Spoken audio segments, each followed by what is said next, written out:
this evening.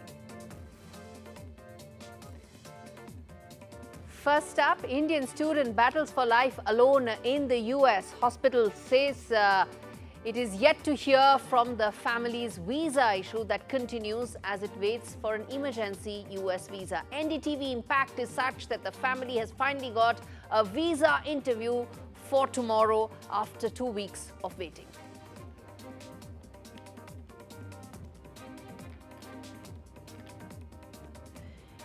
EU chief Ursula von der Leyen in India amidst trade tensions that EU is facing with the US. FTA, tariffs and strategic partnership along with technology could be the key focus areas. This is the first visit by the EU College of Commissioners outside of Europe. Russian US diplomats are set to hold their talks in Istanbul. Talks are set to focus on Russia and the US. That's the word coming in from the official channels. Russia-Ukraine conflict is unlikely to feature on the agenda.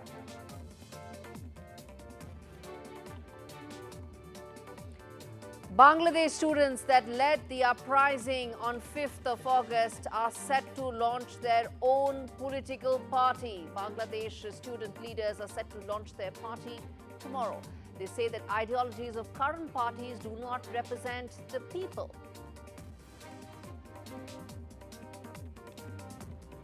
Instagram may roll out separate app amidst TikTok row. Reports suggest that Instagram may launch Reels as a separate application.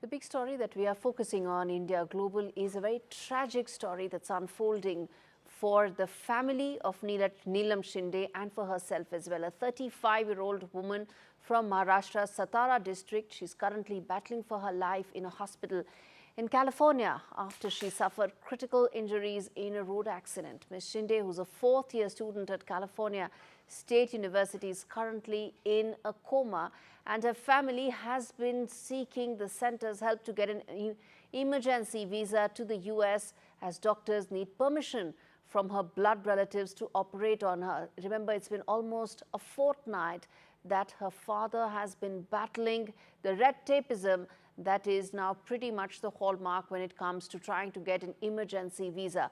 But the big NDTV Impact, viewers, is that Shinde's father and her brother have now been given an expedited appointment as early as tomorrow, after earlier being given an appointment for 2026. While travel permits for medical emergencies are normally given quickly, it is something that required the intervention of the government. External Affairs Ministry's sources indicate that it was unclear what really was the reason for the delay. It's been almost a fortnight since Neelam met with that really tragic incident, and not only the medical process gets delayed if blood relatives are not there, the other aspect is that the police investigation also doesn't take place the way it should. It's a hit and run case where the police investigation has actually been stalled because there is no blood relative there for procedural issues that need to be done. Hopefully, when the family reaches there, given her medical condition, they are able to make some progress that is delayed right now. Before we move any further, listen in to what Ms. Shinde's brother and father had to say before we get in our reporters to give you the very latest on this. Tanaji Shinde and Gaurav Kadam, thank you so much for speaking to NDTV again. किस तरह से आप देख रहे हैं गौरव, बता सकते हैं हमें कि कॉल आया आपको, क्या बताया गया है इंटरव्यू के बारे में? हाँ जी मैम, तो कैसा है, आप सबकी मदद से, चैनल की मदद से और गवर्नमेंट की सब हेल्प से अभी हमें वहाँ से कॉल आया है और हमें कल की ही अपॉइंटमेंट मिल चुकी है, कल सुबह 9 बजे की। कल सुबह 9 बजे की आपको अपॉइंटमेंट मिली है। अभी कहाँ हैं आप और आपको मुंबई पहुंचना होगा? यस, अभी हम हमारे गांव में, सातारा जिला में है, सातारा डिस्ट्रिक्ट उमरज में है हम। हाँ, तो आपको कितना समय लगेगा यानी कि मुंबई जाने में?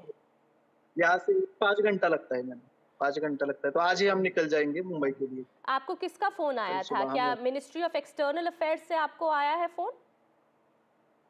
हाँ जी, क्या हुआ मतलब हमें सीधा काउंसलेट ऑफिस से ही कॉल आ गया। आपको लग रहा है, उम्मीद है आपको कि आपको जल्दी वीजा मिल जाएगा? हाँ जल्दी। अभी जो वो चीफ मिनिस्टर और सब हमारे पुराने लोग हैं, उसमें जो किया है ठीक अच्छा किया है। वो वीजा मिलने वीजा मिल जाएगी, बस इतना ही, और उधर जा सके हम। जी गौरव, अब क्या उम्मीद कर रहे हैं सरकार से? क्या उम्मीद है आपकी? मैं समझ पा रही हूँ, बोलने में दिक्कत हो रही होगी, आपके पिता को भी दिक्कत हो रही है बोलने में, और समझ सकते हैं हम आपका पेन, बट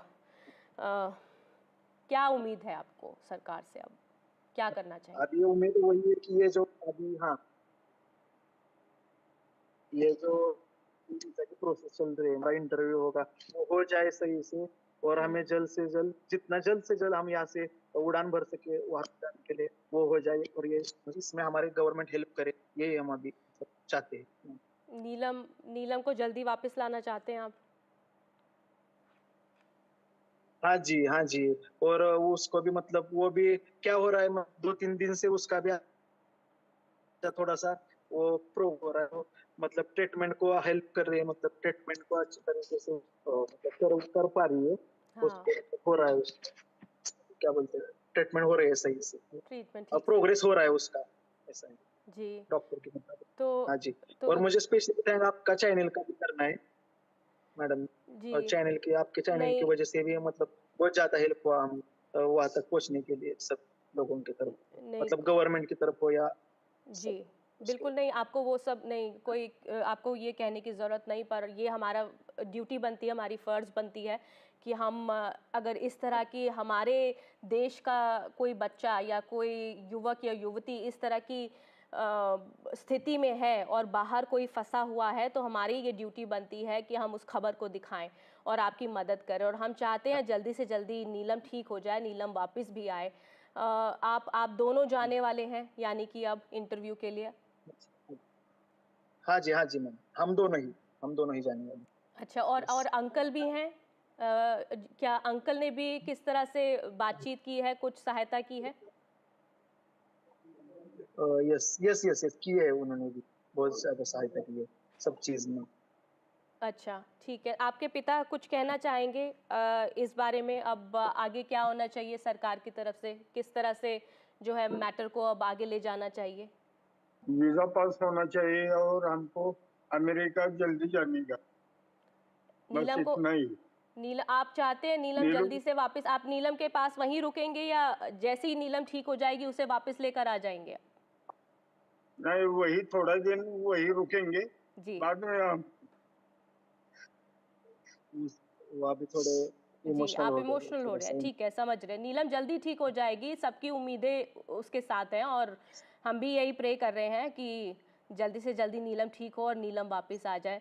गौरव कदम जी, ताना जी, थैंक यू सो मच हमसे बात करने के लिए, और हम चाहते थैंक यू सो हैं मच। जी, जिस तरह से अपडेट्स आते रहेंगे हम आपको भी इन्फॉर्म करते रहेंगे, और हमें बिल्कुल उम्मीद है कि सरकार जो है आपके टच में रहेगी।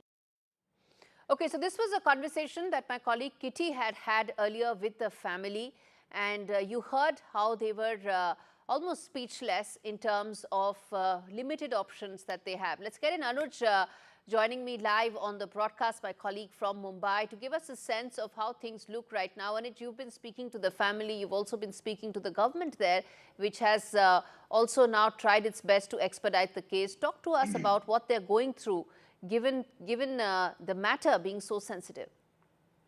Well, it's a big day for the Shinde family today. Since last 11 days, they've been trying very hard to find some way, to find some ray of hope.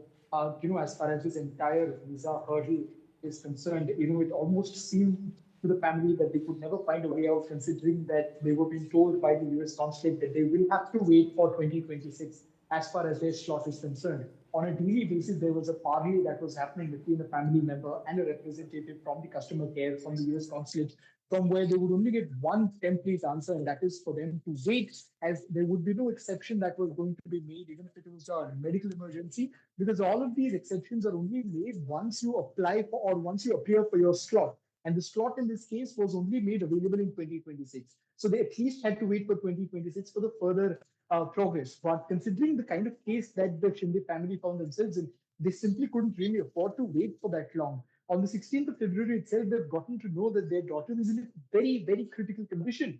When the brother, the cousin of that particular individual was talking to NDTV earlier, he explained how this accident took place because the friends of Neelam had explained that entire incident to the family.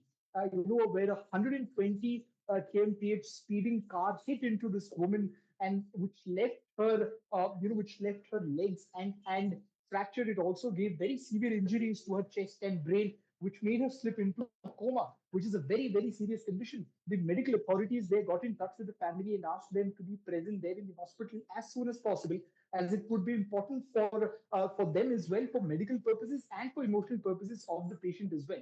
Which is why last 11 days were very difficult. But today afternoon, they finally got the good news from the US consulate after repeated efforts from different sections of the population, of course, from leaders like Supriya Sule, the deputy chief ministers in Maharashtra. The issue was taken up by In Dr. fact, Anuj, Jaishankar, I want who to ask you something about the family, but stay with me because I want to quickly I want to get in Ghazali as well, Mohammad Ghazali, who tracks the MEA for us, to give us a sense of how much did the MEA back this case, and is that how one saw the chain reaction in terms of the movement on visa. Ghazali, talk to us about what your sources have been telling you about this case. See, Gauri, if you remember when Dr. Jaishankar was there in the United States last month, he had raised the issue of visa delay by the US Embassy, and a particular statement was made out that perhaps if you take 400 days to issue a visa, then the relations between the two countries must be checked into or must be paid heed to, that why this is happening. And even after today, when NDTV picked up the story of Nilam Shinde's family looking for visa, trying for visa, and perhaps they had gone to the consulate earlier, but they were turned away. External Affairs Ministry spoke to the US Embassy here in Delhi. They also spoke to their counterparts back in Washington as well. And after intervention of External Affairs Ministry, the consulate in Mumbai spoke to the family there in Satara with the family members of Nilam Shinde, and the entire process got expedited, and they have now got an appointment for tomorrow. So certainly the diplomatic intervention from Indian External Affairs Ministry has done some help for the family, bringing some relief that at least the first hurdle of even applying for visa or getting an appointment is resolved. Now tomorrow they will be facing this visa interview, and it is very likely, if we go through the gravity of the situation and the intervention of the Indian government now, it is very likely that they will get the visa to visit their ailing daughter there. Indeed. Very quickly, Anuj, before we wrap this discussion, which is that you've been speaking to the family ever since this entire ordeal started. What are they saying? That what are they planning to do when they are going to go to the US if the visa does come through tomorrow? Well, the most important thing that will be up their card is to be present there in the hospital, because there are several friends of Neelam present in California, but the hospital authorities have made it very clear that they can only allow her blood relatives to be present there with Neelam, especially when the entire procedure is going on. We saw her cousin speak about how there has been a considerable amount of progress that has been happening in the last few days, which is a great sign. And in that case, if the family is able to be there in presence of their daughter, that would only improve the situation going forward. So the only thing that they would want to prioritize at the moment is what I picked up from my conversations with the family, is that they would want to spend as much time and devote as much time, to their daughter, to make sure that they are by her side in the hospital, and to make sure that she is taken out of the hospital safe and sound before traveling there, before planning their travel back to India. Absolutely. Uh, Anuj as well as Ghazali, thanks much for breaking this story down. It has many facets to it, but most importantly is the human angle of a girl stuck in the US waiting for more medical treatment and for her family to get that visa. Let's get in Ashok Sajanar, former ambassador, joining me on the broadcast to really quickly understand what happens in the case of emergency visas. Ambassador Sajanar, we all know the long queues that one gets when it comes to US visa, but there are special conditions. There are there for every visa granting in any part of the world, most of them at least. But despite that, this family actually got an interview of 2026. Yeah, no, that is a special problem as far as the United States is concerned.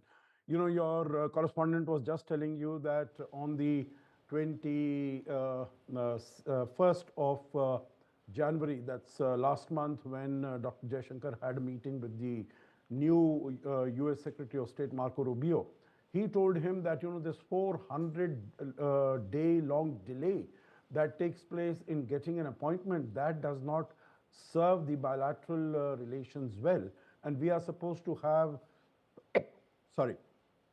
a comprehensive global strategic partnership between the two countries. And, the United States, when Joe Biden was the president, he said this is the most consequential partnership for the United States in the 21st century. And Prime Minister Modi, when he had met Joe Biden in Hiroshima in 2022, he told him this is a partnership of trust. So, this 400-long delay is definitely, an aberration. It needs to be looked into and it needs to be resolved. That having been said, even other embassies also, if you want a visa, like, it's the United Kingdom, it'll take about 8, 10, 12 days or so. Normal, that is the normal thing. Yes. But if there are special circumstances, Gauri, like the one that we are talking about just now, then of course all these normal procedures are kept to one side. Absolutely. And on the human level, it is, taken up. And at the highest level, you would remember, Gauri, that when Mrs. Sushma Swaraj used to be the External Affairs Minister, it was said that if there was an Indian who was in trouble, even on Mars, India would go and get Absolutely. Yes, indeed. And that practice has been taken And the forward, government is really putting its weight behind such cases. But, which brings me to ask you this, Ambassador Satyanar, that any relationship, one can talk about trade, technology, all of it. But the bedrock of any bilateral relationship is people-to-people ties. And such cases really expose how those need to be worked on more. No, absolutely. And I think, meaning this, as soon as the matter would have come to, they are in Satara, they are in, a village there. So, I can understand that they would have had difficulty, they would have had problem in finding out where to go, how to reach the higher authorities. But I think once the message got across to the concerned authorities, to the Ministry of External Affairs, to the Foreign Secretary, External Affairs Minister and all, the wheels would have started moving. And, one call from the ministry to the embassy.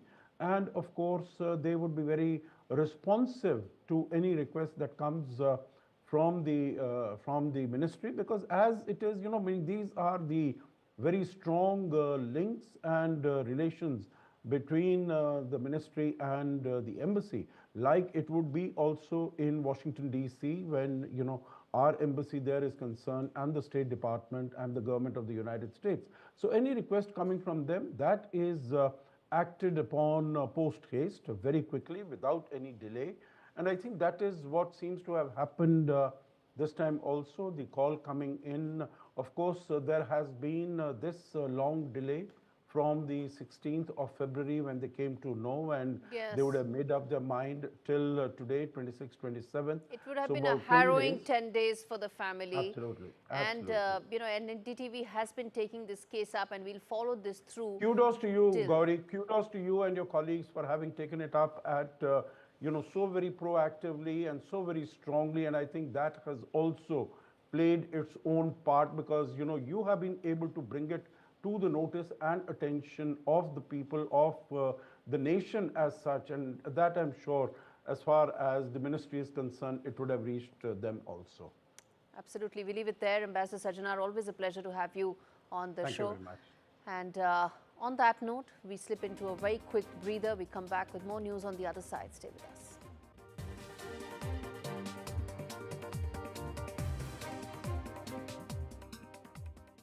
At AJ Bell, we're all about making investing easy. It's why Which rate no other investment platform higher for ease of use. Open an award-winning account today. Sadly, animal cruelty has reached an appalling high. It's the worst animal rescue emergency in our recent history, and we urgently need your help. The RSPCA is the only charity in England and Wales dedicated to animals of every kind. Without us, those facing serious abuse and neglect would simply not be saved. Like you, we can't bear to think of them suffering. That's why, despite the high numbers, we must reach them before it's too late. If you can help us carry on this vital work with a monthly gift, please call or text the number on screen now. Anything you can give would help so much. It'll help us answer more calls. It'll help us rescue more animals in danger and help provide them with the urgent medical treatment, food and loving care they need. I promise we will never give up trying to save every animal we can, but we need your help now more than ever. I can assure you, your gift will help save animals' lives every day. Please call 0800 234 6025, text SAVE to 78866, or visit our website to start your monthly donation today. Thank you. Play the Great Big Lottery and you can help make more wins happen at Great Ormond Street Hospital. Like bringing fun to Rajveer's ward, discovering new treatments and helping children go home sooner.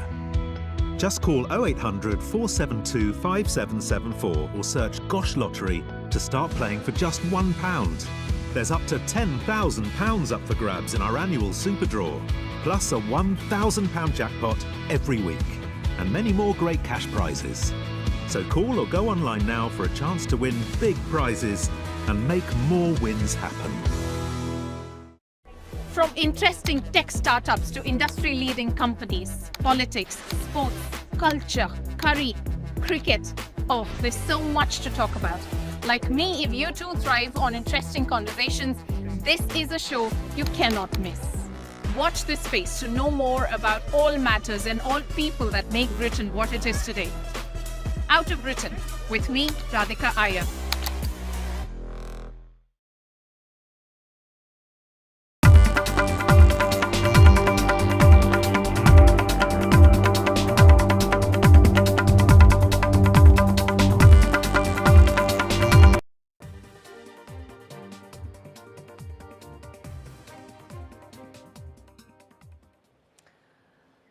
This is India Global. We now turn our attention to Bangladesh, where the students who were part of the 5th of August 2024 student revolution have now come out with their own political party. The latest grouping in heated political jostling ahead of, well, expected elections. The new Democratic Student Council, which includes key organizers from the powerful Students Against Discrimination group that spearheaded the uprising that ousted former Prime Minister Sheikh Hasina in August. SAD leaders, including members who were included in the interim government that took over after Sheikh Hasina fled to India, are expected to launch a separate party come tomorrow, saying that the ideologies of the current political landscape doesn't represent the people. First, listen in to what the party spokesperson had to say, the need to form a political party. We come back and talk more on this. 24শে July অভ্যুত্থানের পরে যেই নতুন আশা আকাঙ্ক্ষার জন্ম নিয়েছে বাংলাদেশে, সেই আশা আকাঙ্ক্ষার পরিপ্রেক্ষিতে একটি নতুন রাজনৈতিক দল গঠন করার একটি উদ্যোগ গ্রহণ করেছে ছাত্ররা।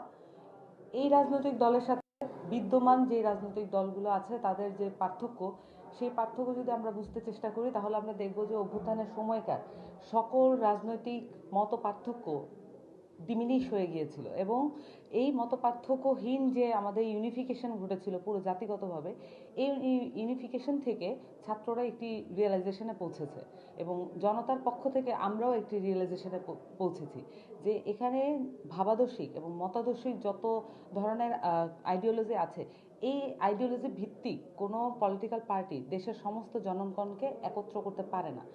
আমরা মনে করি যে এখানে বাংলাদেশের মানুষের কিছু নির্দিষ্ট পরিমাণ রাইটস ব্যাপার আছে এবং এই রাইটসের ভিত্তিতে আমাদের সামনের দিনের রাজনীতি পরিলক্ষিত হবে।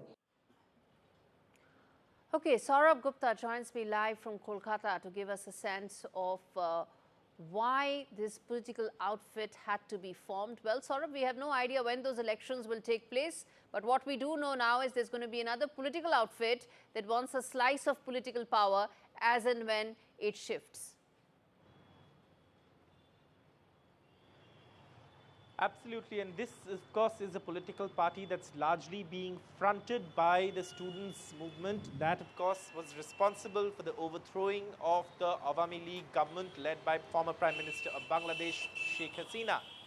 And even at that time, many had also raised questions over who were backing these students, whether it was a students' movement that initially started a protest against quota, but soon it became a full-fledged protest of overthrowing the Sheikh Hasina government. And many have also alluded to the assertion that perhaps that there is a backing by the Jamaat-e Islami as well, which is a hardline Islamist group in Bangladesh. And again, there is, already the existence of the BNP, the Bangladesh Nationalist Party, which was the main opposition party to Sheikh Hasina's Awami League. And again, so with the absence of the Awami League now, with its forces depleted, with its workers coming under attack, there was a vacuum in Bangladesh politics.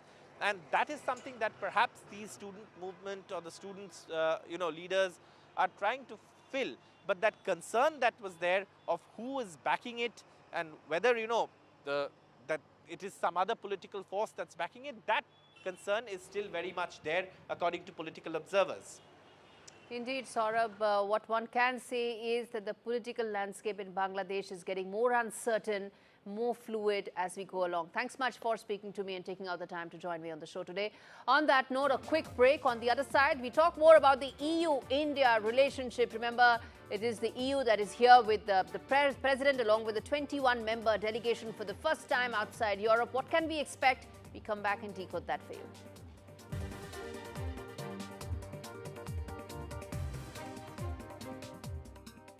Path-breaking innovation and a lot that technology can achieve. But I feel this is one question that I must ask simply because it impacts so many people's lives, which is the role AI is playing in our lives in terms of some sort of a disinformation, that's also happening, and a large part of company and government's resources goes in addressing some of this. As I said, it may look much lower in the tech ladder in terms of, what you're doing, but it impacts people's lives. So how can Google sort of address the flip side to AI, which is some of the disinformation that we see? I mean, it may be an inevitable outcome of what you are doing, but is there a way of reducing its potential pitfalls? So yeah, absolutely. In fact, we think that this is a very important sort of topic that deserves a lot of thought and care. With generative AI especially, it has the ability to sort of generate text, images, audio and video. That ability is very powerful and very useful in many contexts, but it also comes with the risks, right? If the same power is used for malicious purposes. So to make sure that users, when they are consuming this information, they understand whether this content is naturally generated or is synthetically generated, we came up with this technology called SynthID, which is a sort of watermarking scheme which embeds information in the content itself. And we were one of the pioneers in basically doing this. Google was a complete pioneer in sort of doing this, and not only have we integrated this in our models, but in some cases we have also open sourced it, so that other sort of companies and other players in the ecosystem can also sort of employ this and adopt this practice for their own products. AI scientists, and some would even call him a rock star in the AI space. We definitely need AI for is to unlock some of the mysteries of nature. As someone who is an AI scientist, what is your goal? Our civilization is facing a number of sort of challenges, and I think this is where AI comes into the picture. Will this replace most jobs? The new generation of AI models is that they have cognitive ability. From interesting tech startups to industry-leading companies, politics, sports, culture, curry, cricket. Oh, there's so much to talk about. Like me, if you too thrive on interesting conversations, this is a show you cannot miss. Watch this space to know more about all matters and all people that make Britain what it is today. Out of Britain with me, Radhika Iyer.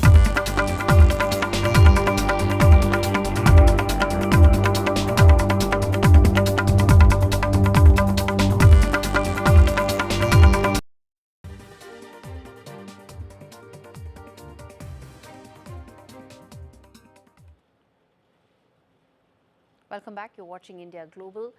We now turn our attention to probably one of the biggest stories that are happening right now, which is that you have the entire European Commission led by the President Ursula von der Leyen in India in a 21-member delegation. Those viewers are live visuals of her meeting External Affairs Minister Dr. Jaishankar.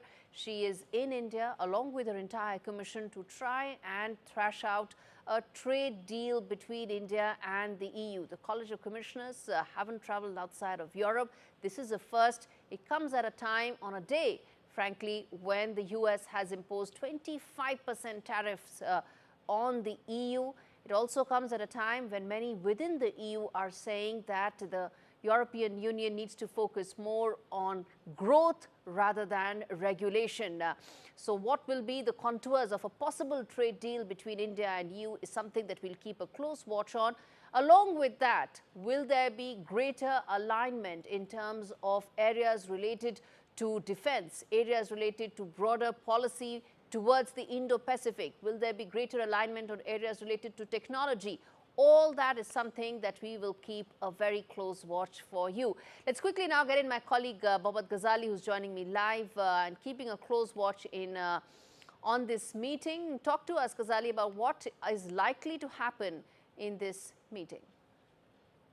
Entire meeting and the delegation which has come with the EU Commissioner President, this could not have come at a better time with the changing geopolitical situation, with US President threatening tariffs to every other country.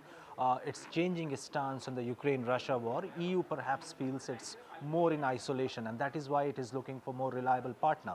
Now, why India? The EU Commissioner President also tweeted about after landing in Delhi that India is a very trusted partner, a reliable partner in the Indo-Pacific region. And it is also becoming very significant due to the fact that on one side, you're getting these tariff threats from the new Trump administration. China is also expanding its economic space as well, and that is why European Union sees India, which is going to be the third largest economy by 2030, as a big market. And India, what we see that for EU, India serves both as an important export market and a crucial sources of goods. European industries, particularly in automobiles, wines and spirits, see India as an essential destination amid increasing global protectionism. So besides the trade ties which we are talking about, because EU has always been the largest trading partner for India, and also with amid all this tariff threat, they really want some reliable partner like India, which is also going to be a bigger economy. And India, being one of the bigger markets, gives that space to EU to come and invest here. One important point which the External Affairs Ministry as well as Indian government is looking for this incoming delegation is the Make in India campaign. India is looking for these European companies to come and invest here, and there will be trade council meeting between India and EU Commission of Trade, where they will talk about clean energy, space technology, defense sector, and there will be different and new avenues which will be explored by both parties to get into an agreement for trade.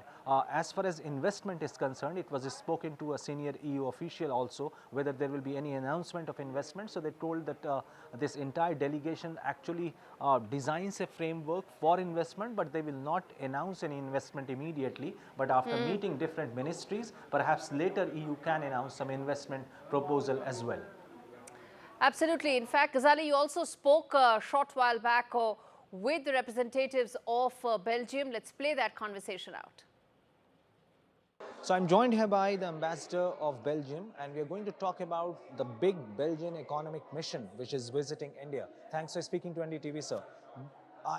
In the press briefing, you just spoke about a gamut of issues which will be discussed when this commission comes. What will be the key focus areas besides the Belgium chocolate, and we see the trade, it's expanding over the years, but what would be the main focus since the princess is also leading this delegation? So indeed, as you mentioned, we have a classical Belgian-Indian cooperation in the chemical sector, in logistics, in port cooperation, etc. This mission is bringing all these companies, of course. We have 330 delegates. But we are really also focusing on strategic sectors, the sectors of the future: renewable energy, life sciences, space, defense, eco-construction. So that will be really the focus, and we're bringing top-notch companies that are already present here, but also companies that are coming for the first time to India. And as you know, of course, export and investment are really very much linked. So export can drive investment on the mid and long term. Okay, coming to the defense sector, what would be the key focus areas when it comes to investment? As you rightly pointed out that Prime Minister has spoken about Make in India campaign. Can we see some more investment from the Belgian companies in the defense sector coming over here in India? You will see that in the mid and in the long term, we have a number of companies that are really involved, heavily involved in big projects, defense projects here. There will be a number of signings. It is at the signing ceremony because many of these companies are on the stock exchange, so I cannot really go into detail. But at the signing ceremony, we can tell more. But you will see some progress in this area for sure. All right. So that, of course, was reflecting part of the sentiment that EU is having when it comes to why it wants to collaborate more with India. And in fact, that's one of the questions that I'm putting forth today as part of the big questions that we put out on India Global. First up, amid the US-EU tensions, which way will India tilt? Remember, there is now everything now exists in a larger trade environment that India and the world is existing in, and we cannot ignore that. That's the first key question that we are putting forth. The second question, viewers, is that will India actually lower tariffs on wine, on cars, on several other specific areas and goods that have been pointed out by the EU? That remains to be seen, because these are trade negotiations. It's not just about, you come here, you get a sweet deal. What is in it for India for it to lower tariffs? And the third thing, which is what we're asking, is that what are really the challenges? This is now an ongoing process which has gone on for a fairly long period of time. It was in cold storage for about a decade, has been revived the last 2 years. What really are the challenges that lie ahead? Which brings the last question that we can put out on the screen is that also beyond trade, what else is the key areas that Delhi-Brussels relationship can focus on? Will it be defense? Will it be common meeting of minds when it comes to how they view China? Indo-Pacific, technology, what are those other areas in terms of a broader relationship between India and the EU? And let's put some of those questions out to, in fact, Mr. Wagner, who's a research fellow, School of Oriental and African Studies, or SOAS, in London. Joining me on the broadcast is also Pinakaranjan Chakravarti, former secretary at the MEA. All right, in fact, let me start with you, Mr. Wagner. What, according to you, could be the focus areas when it comes to these discussions and these important trade talks between India and the EU? May I take up with your last question the larger gamut of issues between New Delhi and Brussels and the geostrategic aspects? Trade talks, of course, are behind doors, and the nitty-gritty will be hammered out as we can eventually see. Suffice to note that talks commenced between India and the EU for an FTA agreement in 2007. It was in abeyance and has been kickstarted since 2022. Concomitantly, of course, your viewers must also realize that India has been in FTA talks with Oman, the GCC, which is a very salient partner, and more on that in a moment with the EU factor I will tie in, as well as with Canada, which of course has been in abeyance for a variety of political reasons, and also with Australia, on which there has been a partial trade treaty signed between New Delhi and Canberra. Now, coming to the geostrategic aspects, what would New Delhi seek from the EU? Ever since this Indo-EU cooperation agreement was commenced and Indo-EU relations crystallized in 1994 as a point of historic background to your viewers. And 12 India-EU summits have taken place to date. Firstly, I would envisage the following.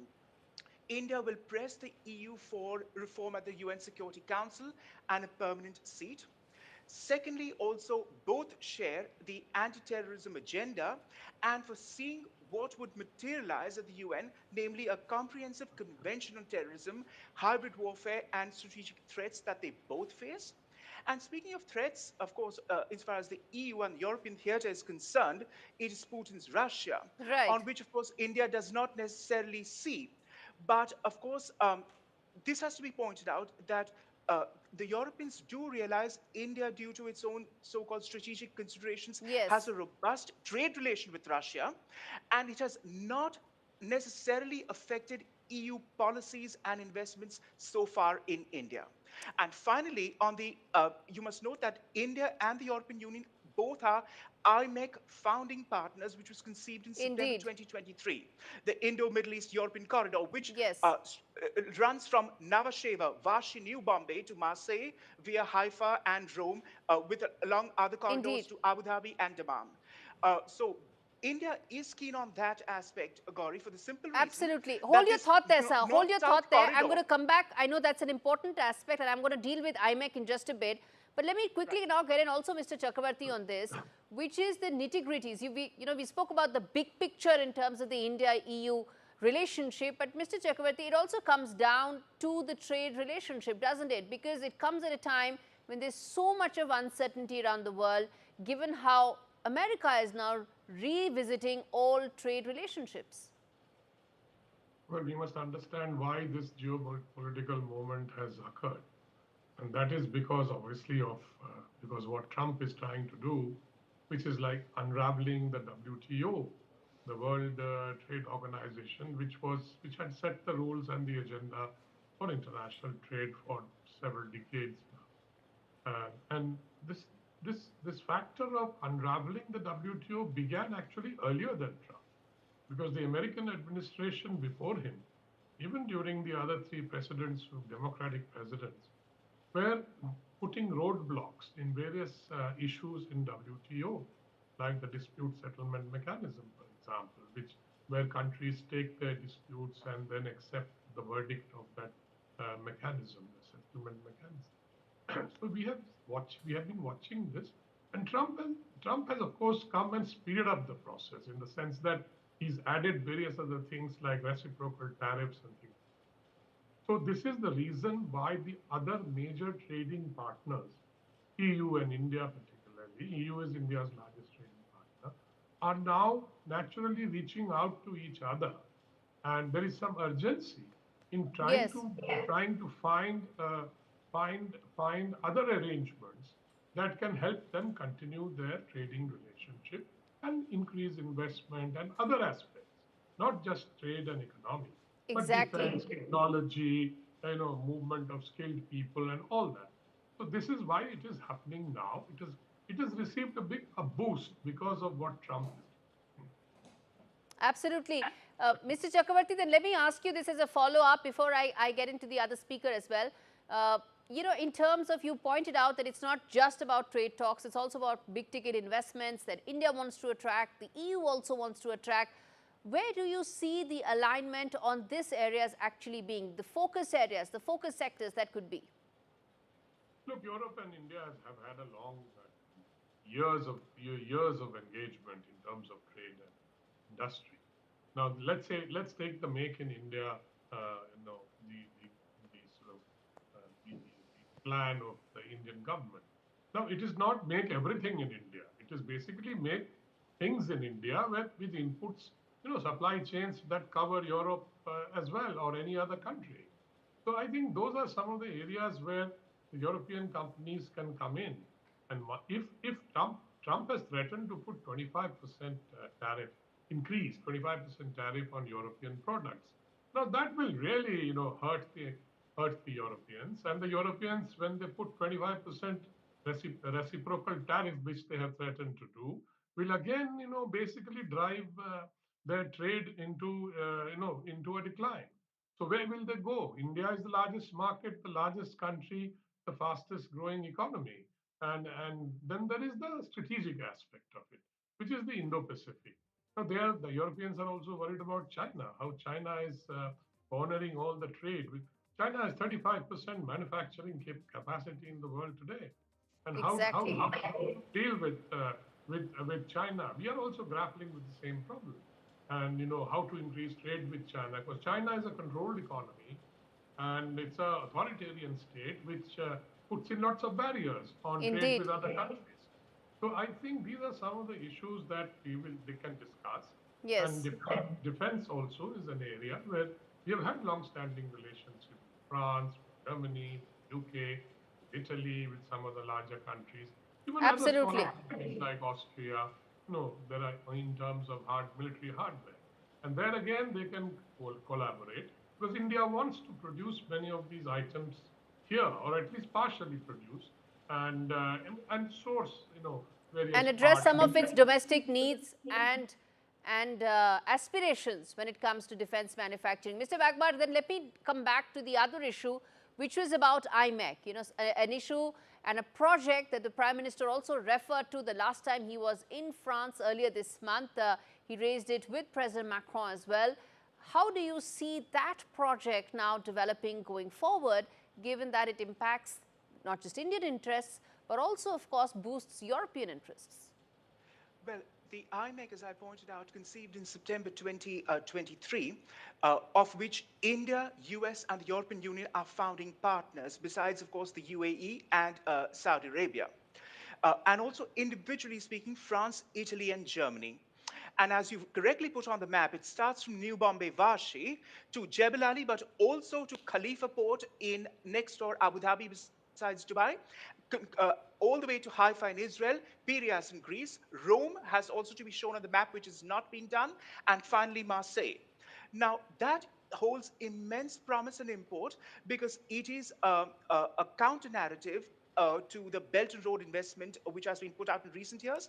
And also when the IMEC was announced, President Erdogan of Turkey expressed his displeasure too, and has now talked about the so-called Iraq-Baghdad road, the so-called Baghdad-Istanbul link, which goes back to the early 20th century with the Ottomans. But let's leave that aside for a moment.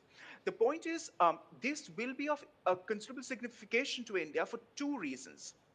Firstly, I must point out quite bluntly that the INSTC, the so-called North-South Corridor, which was conceived in 2000 to run between, again, New Bombay, Vashi, and St. Petersburg via Bandar Abbas, Baku, and Astrakhan, all the way up to the Baltic Sea, reaching Russia, is quite frankly not going anywhere. It is a corridor to nowhere, on which I have even published. Because for the fact that Iran is not just going to feel the heat of Trump's sanctions, it already is, but because the rail lines and channels and arteries in question have not been laid by Armenia in the last 20 years. Kazakhstan is also facing a threat from Russia because Russia is eyeing up white Russian nationalist lands in northern Kazakhstan. Armenia and Azerbaijan are locked in a conflict, which they were even at the time of the SCO summit in September 22, when Modi was in Samarkand. Right. Tajikistan had a problem with Kyrgyzstan. Indeed. This is not going anywhere as such. The only saving grace India could do, and which has done recently, because it was again in the pipeline, is the Madras-Vladivostok corridor, which has seen some trade recently. Okay. Because So India I'm wants afraid the I'll have North to Sea leave it trade there. to be This is not just about IMEC, but it's about one of the areas where the India and the EU come together. But fascinating conversation. We're going to continue this maybe at another time. Thank you so much, gentlemen, for speaking to me on India Global. On that note, a quick break. More news on the other side. Do stay with us.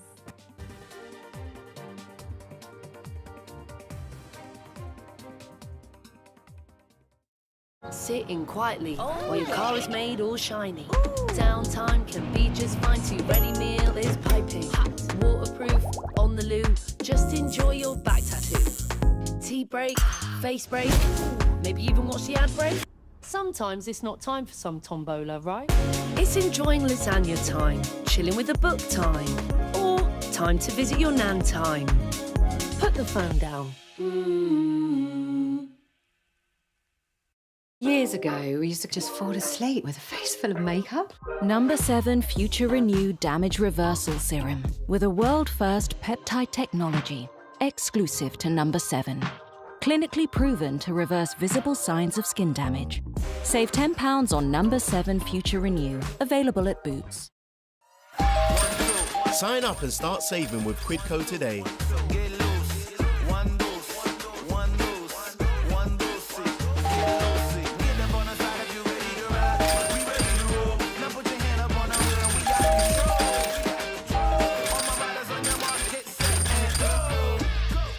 cashback every time you shop on over 5,000 brands.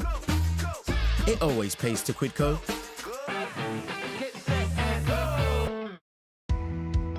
Play the Great Big Lottery and you can help make more wins happen at Great Ormond Street Hospital. Like bringing fun to Rajveer's ward, discovering new treatments and helping children go home sooner. Just call 0800 472 5774 or search Gosh Lottery to start playing for just £1. There's up to £10,000 up for grabs in our annual Super Draw, plus a £1,000 jackpot every week, and many more great cash prizes. So call or go online now for a chance to win big prizes and make more wins happen.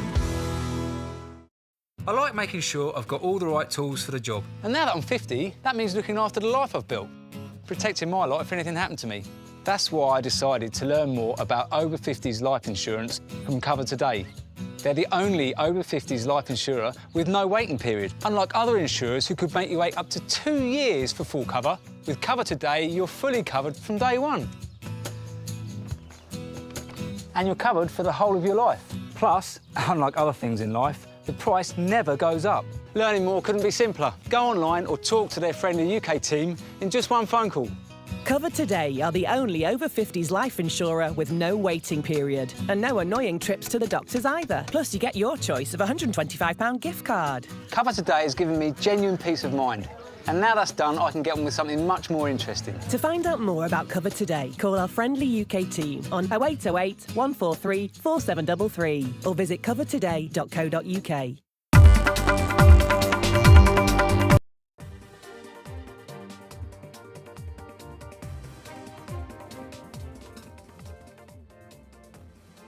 Welcome back. This is India Global. It's now time to address some of the other important stories coming in. First up, India has slammed Pakistan after it raised the issue of Jammu and Kashmir in the United Nations Human Rights Council, saying that the failed state that survives on international handouts dutifully spreads falsehoods handed down by its military terrorist complex. Delivering India's powerful response, Counselor at India's permanent mission to the UN in Geneva, Kshitij Tyagi, asserted that the Union territories of Jammu and Kashmir and Ladakh were, are and will always remain an integral and inalienable part of India. Listen in. As a country where human rights abuses, persecution of minorities and systematic erosion of democratic values constitute state policies and which brazenly harbors UN-sanctioned terrorists, Pakistan is in no position to lecture anyone. Instead of its unhealthy obsession with India, Pakistan should focus on providing actual governance and justice to its own people. Mr. President, it is unfortunate that this Council's time continues to be wasted by a failed state, which thrives on instability and survives on international handouts. Russian and American diplomats have met in Turkey to address ongoing disputes over their embassies in Washington and Moscow. The meeting, which is being held in Istanbul, is being seen as a key step towards restoring diplomatic ties between the two countries. In fact, it's a step towards normalization, though neither side has disclosed any list of participants. Russia's state news agency TASS reports that representatives from the Russian Foreign Ministry were in attendance. The meet comes after a phone call between President Putin and President Trump on the 12th of February, followed by a high-level diplomatic meeting in Saudi Arabia 6 days later. The goal of these discussions, it seems, is to normalize relationships at the diplomatic level, which have been disrupted by tit-for-tat expulsions of diplomats during the previous administration. Reports suggest North Korea has sent additional soldiers to Russia and redeployed some of its troops to the front lines in the Kursk region. South Korean and Western intelligence agencies previously reported that more than 1,000, or rather 10,000, North Korean soldiers were deployed to Russia last year to support its fight against a surprise Ukrainian offensive near the border. Neither Moscow nor Pyongyang have confirmed the presence of North Korean forces in Russia, but the two countries signed an agreement which included a mutual defense clause during President Putin's visit to North Korea last year. Taiwan's defense ministry has reported a major spike in Chinese military activity near the island, detecting 45 aircraft and 14 warships within 24 hours, the highest number recorded this year. The escalation follows accusations from Taipei that Beijing conducted live-fire drills without prior notice off Taiwan's southern coast. Officials in Taiwan have strongly condemned the exercises, calling them dangerous and a violation of international norms. China, which claims Taiwan as its territory, has significantly increased its deployment of around the island in recent years in a bid to assert its sovereignty. Taiwan rejects all of Beijing's claims. China Coast Guard 14608. China Coast Guard 14608. You have entered our sea Taiwan restricted waters without permission. Your actions have destabilized maritime order and security of our sea Taiwan. Adjust your course and leave our restricted waters immediately, or we will take the necessary action under the Act of our sea Taiwan. And lastly, with TikTok facing uncertainty in the US, Instagram appears to be gearing up to seize the opportunity. The popular video app TikTok is at risk of being banned if it fails to meet American government's guidelines and demands. And now its biggest competitor is looking to capitalize on the huge opportunity. As per reports, Instagram is exploring the launch of a standalone app that is dedicated to Reels, its short-form video feature. The idea was reportedly discussed by Instagram chief Adam Mossad in a meeting with its staff this week. If launched, the app would offer users a scrolling video experience that's pretty much like TikTok, potentially filling the gap if the ban on TikTok goes into effect. All right, with that, it's a wrap on this edition of India Global. Thanks so much for watching.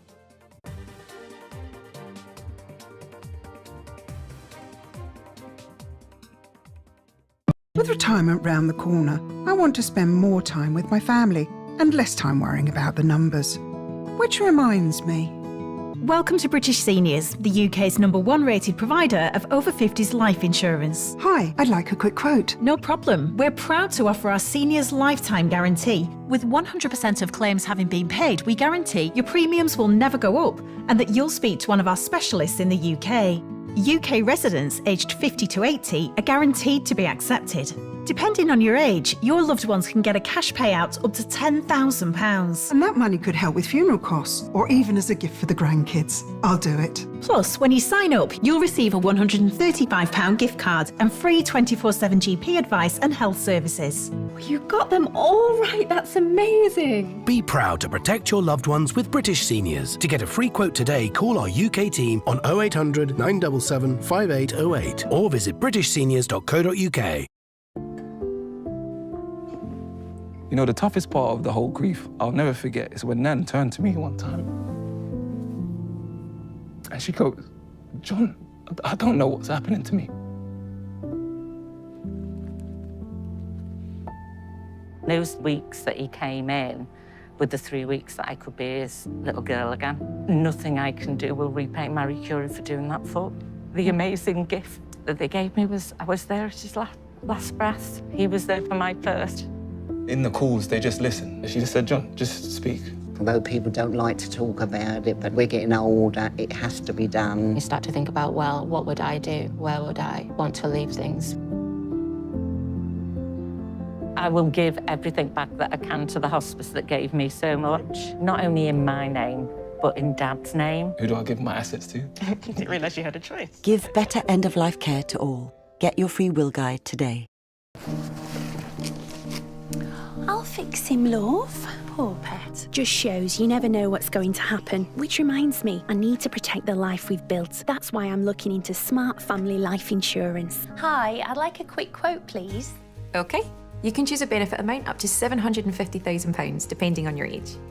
If you're a UK resident aged 18 to 64, you can apply with just a few health and lifestyle questions. For £250,000 of cover, the price starts at just £14.77 a month. That's less than I thought. And it could help my husband with the mortgage. Just like families, not all life insurance is the same. That's why we offer the Smart Family Guarantee. That's good to know. You'll also receive a 100% advance in the event of terminal illness and 10% cash back on your first year's premiums. That's the Smart Cashback. Plus, you'll also get your choice of a £125 gift card. Protect the life you've built the smart way. To get a free quote today, call our specialist UK team on 0800 977 5753 or visit smartinsurance.co.uk.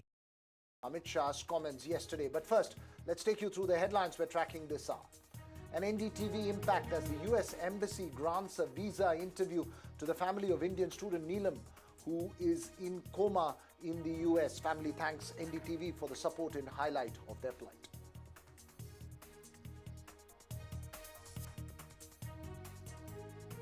Union Minister Ashwini Vaishnav hits back on the language row, puts Rahul Gandhi on a spot and asks for a response to the DMK's insinuation. Stalin keeps up the offensive. European Union chief Ursula von der Leyen on her first visit to India, likely to focus on trade, tariff and tech during the visit.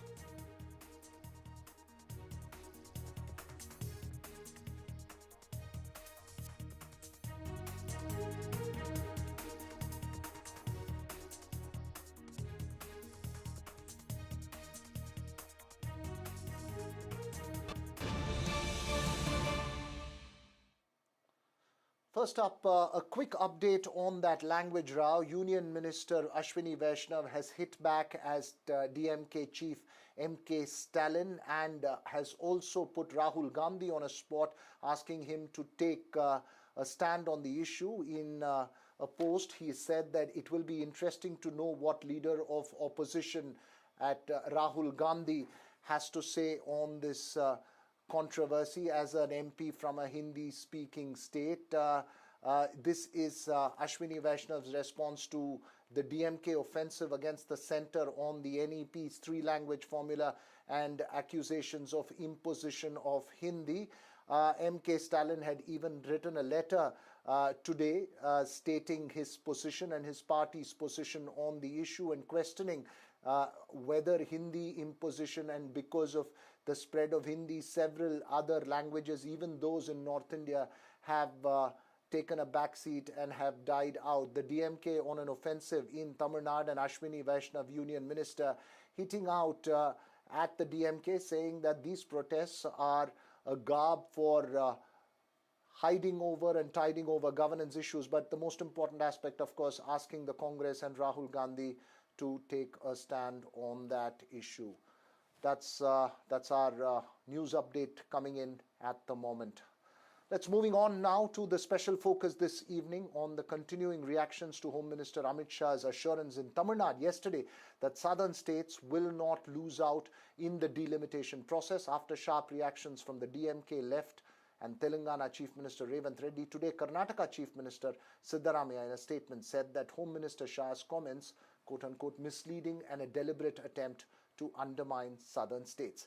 He put out a set of numbers showing how the absolute number of seats in the Lok Sabha would reduce for the southern states. The question, though, is what are the facts in the delimitation debate, and is the debate itself premature without concrete clarity on when it will be carried out? It's a process that is constitutionally more complicated than just a mere political exchange of statements, and one that has had a long history. For one, as per the Constitution, it can happen only after a census after 2026. We have a charged political panel from both sides of the divide lined up this evening. But first, let's listen in to the political reactions that came in today. Tamil Nadu के मुख्यमंत्री और उनके सुपुत्र दोनों तमिलनाडु जनता का ध्यान भटकाने के लिए कुछ मुद्दे खड़े कर रहे हैं। मोदी जी ने निश्चित रूप से आपके सभी हितों की रक्षा कर डिलिमिटेशन में आपका एक भी सीट प्रोरेटा कम न हो और जो बढ़ोतरी होगी इसमें उचित हिस्सा दक्षिण भारत के राज्यों को भी मिलेगा। Why will not? Because already the Prime Minister Mr. Modi, when he opened the new parliament, he said it's going to increase. It was like 2 years back. And in 2023, I think Mr. Amit Shah, he also spoke that it will definitely affect the South Indian states.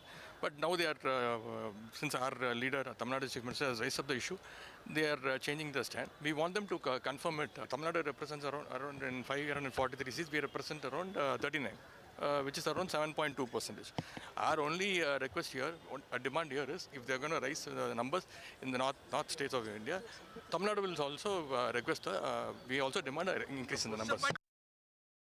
मेरा first question है population census कहाँ है क्यों मोदी सरकार population census नहीं करता है ये मिस्टर अमित शाह जवाब देना पड़ेगा क्या पर्पस है डिलिमिटेशन अभी at this point of time क्या पर्पस है अमित शाह बोल रहा था नहीं ये साउथ नंबर नहीं कम होगा how he knows, then why you conduct this delimitation? There is genuine fear in the minds of Tamil Nadu and several other states. As I mentioned, a strong political panel lined up this evening, starting with Surbhi Hodigare of the Bharatiya Janata Party, Syed Hafizullah of the DMK. We'll also have Bhavya Narasimhamurthy of the Congress and Jyotsna Tirunageri of the TDP join us in a bit. And the cephalogist, political analyst amongst the politicians on the panel today, Dr. Sandeep Shastri. Thank you all for joining us. My first question to you, Surbhi Hodigare. The DMK, Congress and the left, led by Chief Ministers of Tamil Nadu, Telangana and Karnataka, have raised serious questions over the Home Minister's assurance. The argument they are putting forth is that with the facts as they are at the moment, there is no basis to say that southern states will not lose out. Respond. Thank you for the question, Viragav. I think that it's an incredibly important discussion we are having today, and I'm grateful to the Home Minister for making the statement that he did. I say this with full responsibility because what the DMK and other parties that are calling delimitation an injustice to the South are trying to do is weaponize delimitation. They are weaponizing delimitation to further their political narrative of a North-South divide. All right, let's listen to the concerns. Absolutely, the population of India has grown. Where we froze off last time was in 1971 when there was a population of the entire country at 54.8 crore. Today, as per the population projection report, we don't have the 2021 census yet, but when we do, meanwhile, there is a population projection report by the Ministry of Home Affairs and Family Planning. Says that our population today is 141 crore. Where is 54? Where is 141? The same argument, by the way, is what the Congress in Karnataka is speaking about, talking about having multiple corporations within Bengaluru, because the population of Bengaluru has grown asymmetrically, and administration, what should have been 1:20 lakh population has, for a Lok Sabha seat, has significantly grown. For example, Bengaluru North seat is at a 31.3 lakh population for one Lok Sabha MP. So we have a real problem to deal with. Let's accept that first and foremost. The second thing over here, the Home Minister has very clearly stated that there is going to be no loss of seats. The loss of seats happened, to my DMK friend would remember, in 1962 when there was 1967, 1962 when there was a decrease from 41 to 39. Having said that, the concerns of the southern states have been brought to the forefront, and the Home Minister has very rightly said we are only going to increase the number of seats and it is going to be a pro rata basis. There will be no injustice done. I want to ask the Congress and the DMK, have you not been saying jitni abadi utni haq? Does that apply only in the case where it is politically, sensitive? Let me get Syed Afi. Okay, you've raised your question. You've raised your question. One person, one vote. Are you going against the basic tenet democracy of adult suffrage, one person, one vote? For your political... Okay, go ahead, Hafizullah. I hope I'll not be interrupted. The BJP spokesperson is contradicting herself from the first and the last part of the statement. On one end, she says that there is not going to be increase or decreasing the seat. And then she says that the concept of one vote, one person. Then if the concept of one vote, one person applies or it is brought into effect, then naturally Tamil Nadu will, or the southern states will lose their seat. This is the confusion that the BJP is having. They have no clarity on how they are going to address this issue. That is one. History of delimitation has given a bitter lesson to the people of Tamil Nadu by losing 2 seats. It happened 40, 45 years back or 50 years back. That is because we maintained an effective population control method that was suggested by the Union Government of India. Rather than rewarding a state for taking up an initiative which was proposed by the Union Government, now 50 years down the line, we are here facing a punishment for implementing a policy promoted by the Union Government of India, which none of the other states did. Now, second, our concern is legitimate. Our expectation is legitimate. Simple. We want the demographic dynamics of all the state to remain as it is. And coming to the Home Minister's statement, this is the most unreliable government we have ever seen. This is the most unreliable cabinet we have seen. Even in the parliament, they don't tell facts. The RTA is not functioning. You want to believe the Home Minister's statement, which was just given in a public meeting. Let them give it in the writing. Let the stand of the BJP come in black and white, saying this proportionate. Our demand is simple.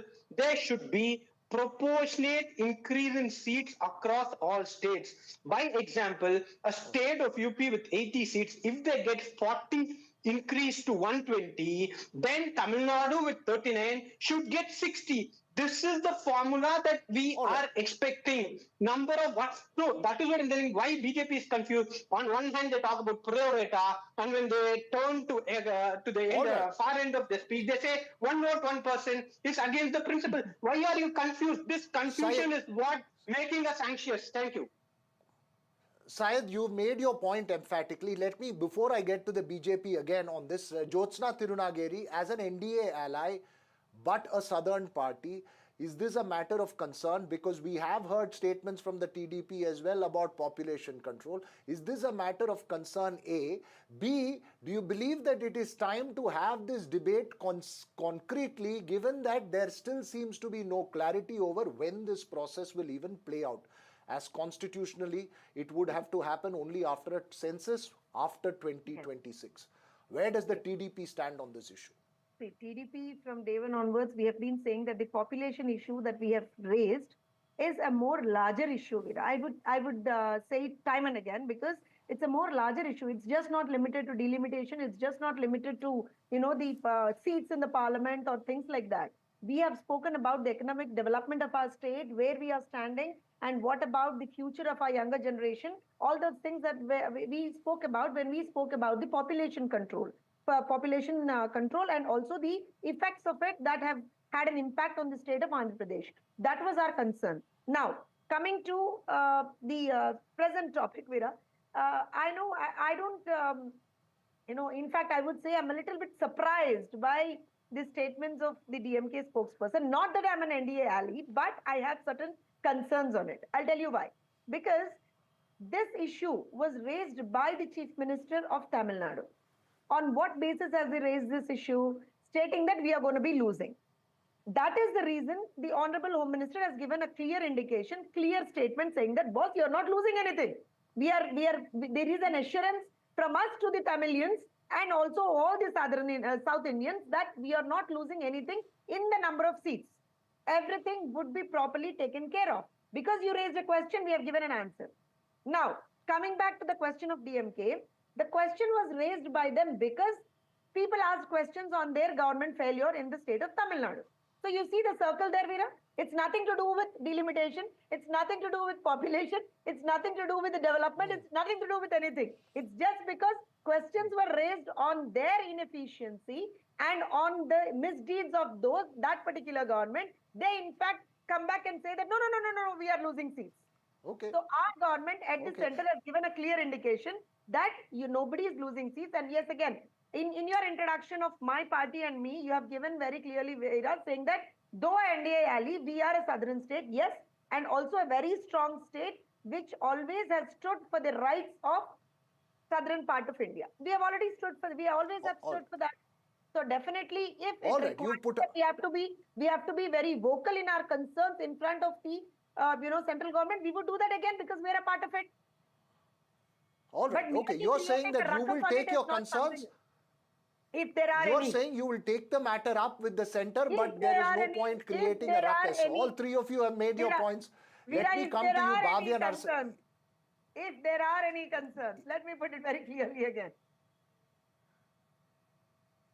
If there are any concerns. You're not saying there are concerns as yet. You will wait for things to play out. And if there are concerns, you will take that up. All right. Got it. Let me get to Bhavya Narasimha Murthy. Ma'am, while Chief Minister Siddaramaiah seems to be taking a stand, the Union Minister Ashwini Vaishnav has asked Rahul Gandhi if he will take a stand on delimitation, being an MP from Uttar Pradesh. Is this going to be a delicate issue for the Congress while your strong southern allies may take it aggressively? So first of all, whether it is the Home Minister Amit Shah or the BJP spokesperson here or the NDA alliance spokesperson here, they need to understand a very basic math concept. If it is pro rata, that means the seats will be distributed proportionally, right? The population of states in the north and south, they have increased definitely, but not at the same rate.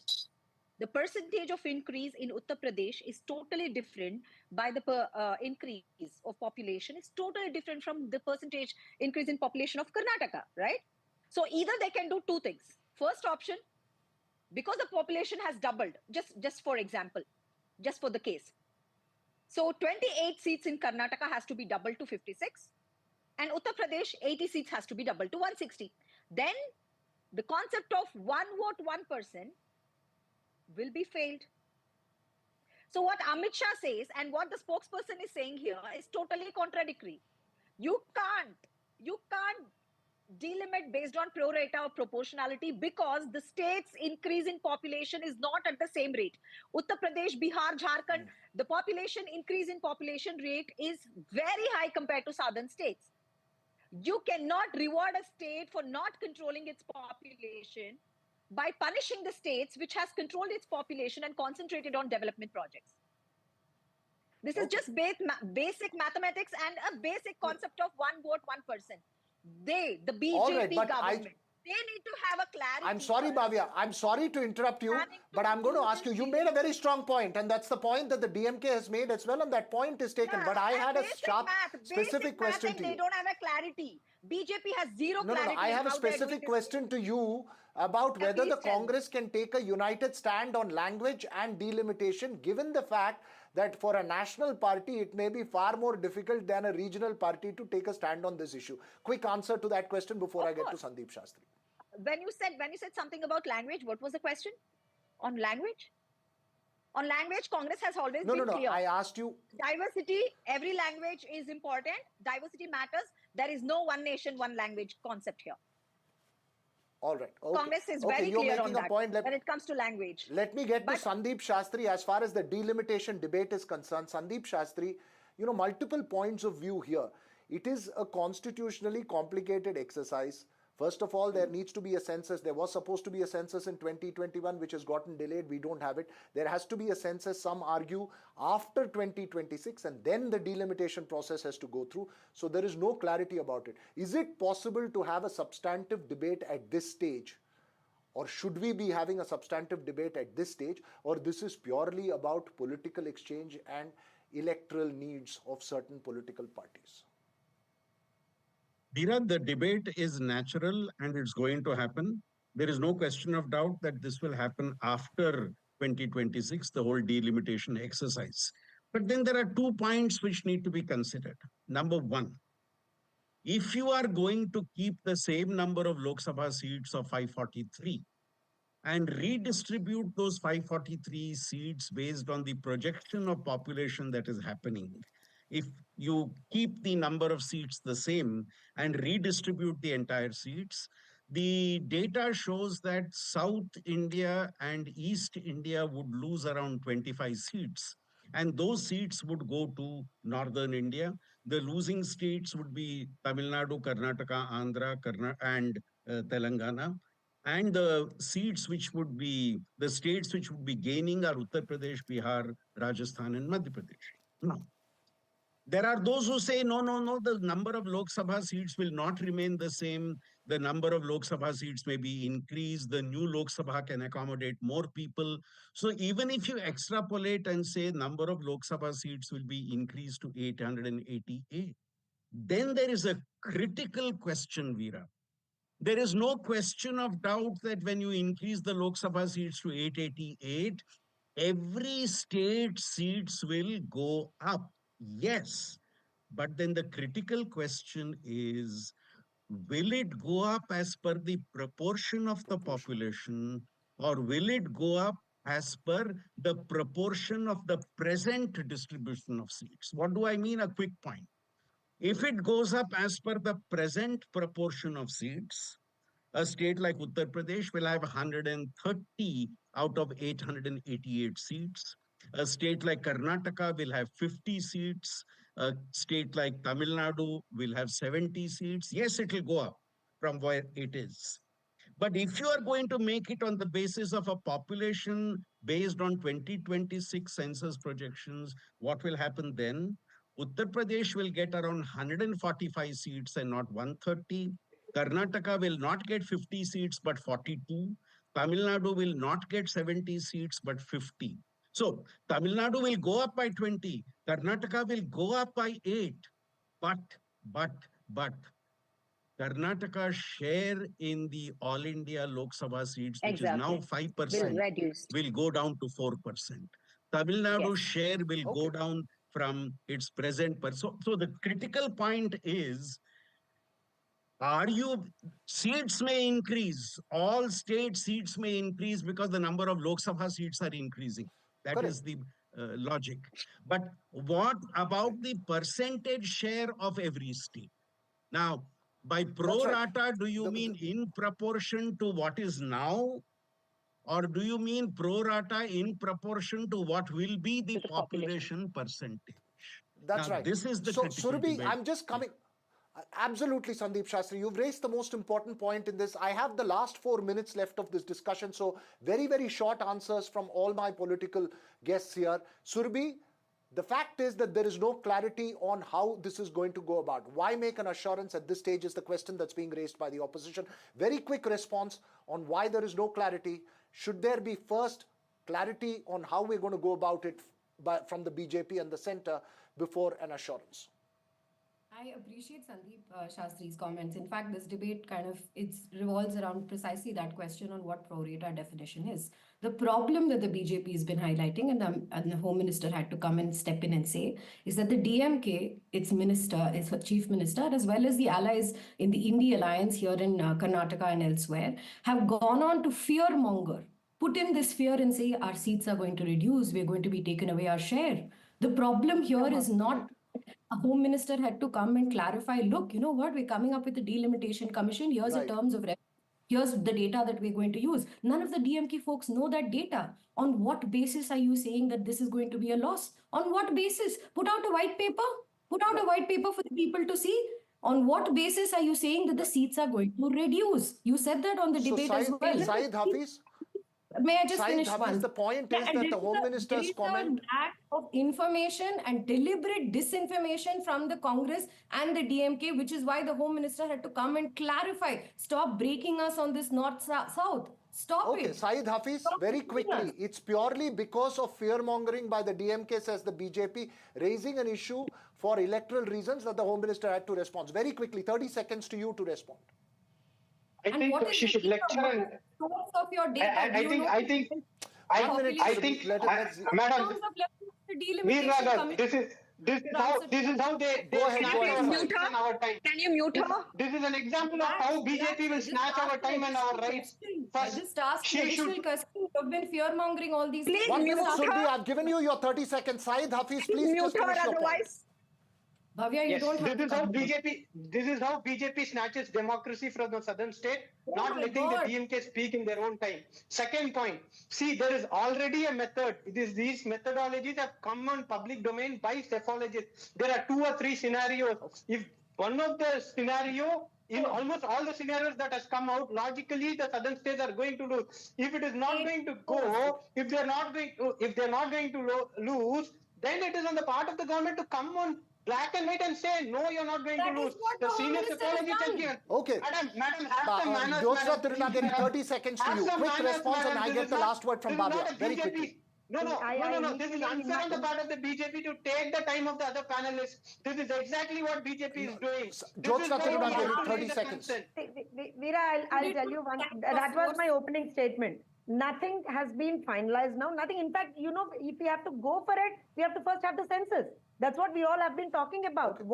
There are no, procedural things, SOPs set, nothing set. And now there are some parties who are coming up and saying that no, we'll lose seats. So that's, I think the BJP spokespersons put it very clearly, saying that fear-mongering. Don't do that. Let's wait. Let's see what's happening. If we Bhavya, have your last 30 seconds. We all have to talk about it. Into the last 30 seconds of the show. Bhavya, if only the Home Minister or the spokespersons speaking for him had any clarity on what basis they would do this delimitation, this particular confusion would not be here. And the fear-mongering, no, it is the fear that exists, and it's your job to release white paper, not ours. Okay. The delimitation committee is been set up by you. You need to give us a clarity. You need to tell us exactly what you're going. Love a good deal? Try free to play Deal or No Deal, only at Tombola. There's up to £1,000 to be won. Get that good deal feeling. Open for fun. I urgently need to ask for your help on behalf of animals at risk right now. With the pandemic came a surge in pet ownership. And sadly, we're now seeing a serious rise in neglect, cruelty and abuse. Our services are being stretched to the limit. To make matters worse, our costs are soaring too. But we refuse to let animals suffer. So please, act now to help rescue the growing number of animals who've never needed us more. Please call or text the number on screen now to give £2 a month to the RSPCA. In one of the toughest times we have ever experienced, your gift will make all the difference to animals. You could help provide more life-saving treatment, food, shelter, and the loving care that many have never known. We know there are millions of you who, like us, care deeply and won't stand by while animals are suffering. We have to reach those trapped in a life of abuse and neglect before it's too late. Because for many, the RSPCA is their only hope. But we can only come to the rescue with the support of people like you. So please, will you help us be there no matter what? Call 0800 313 4392 or text RSPCA to 78866 to start your monthly gift today. Thank you.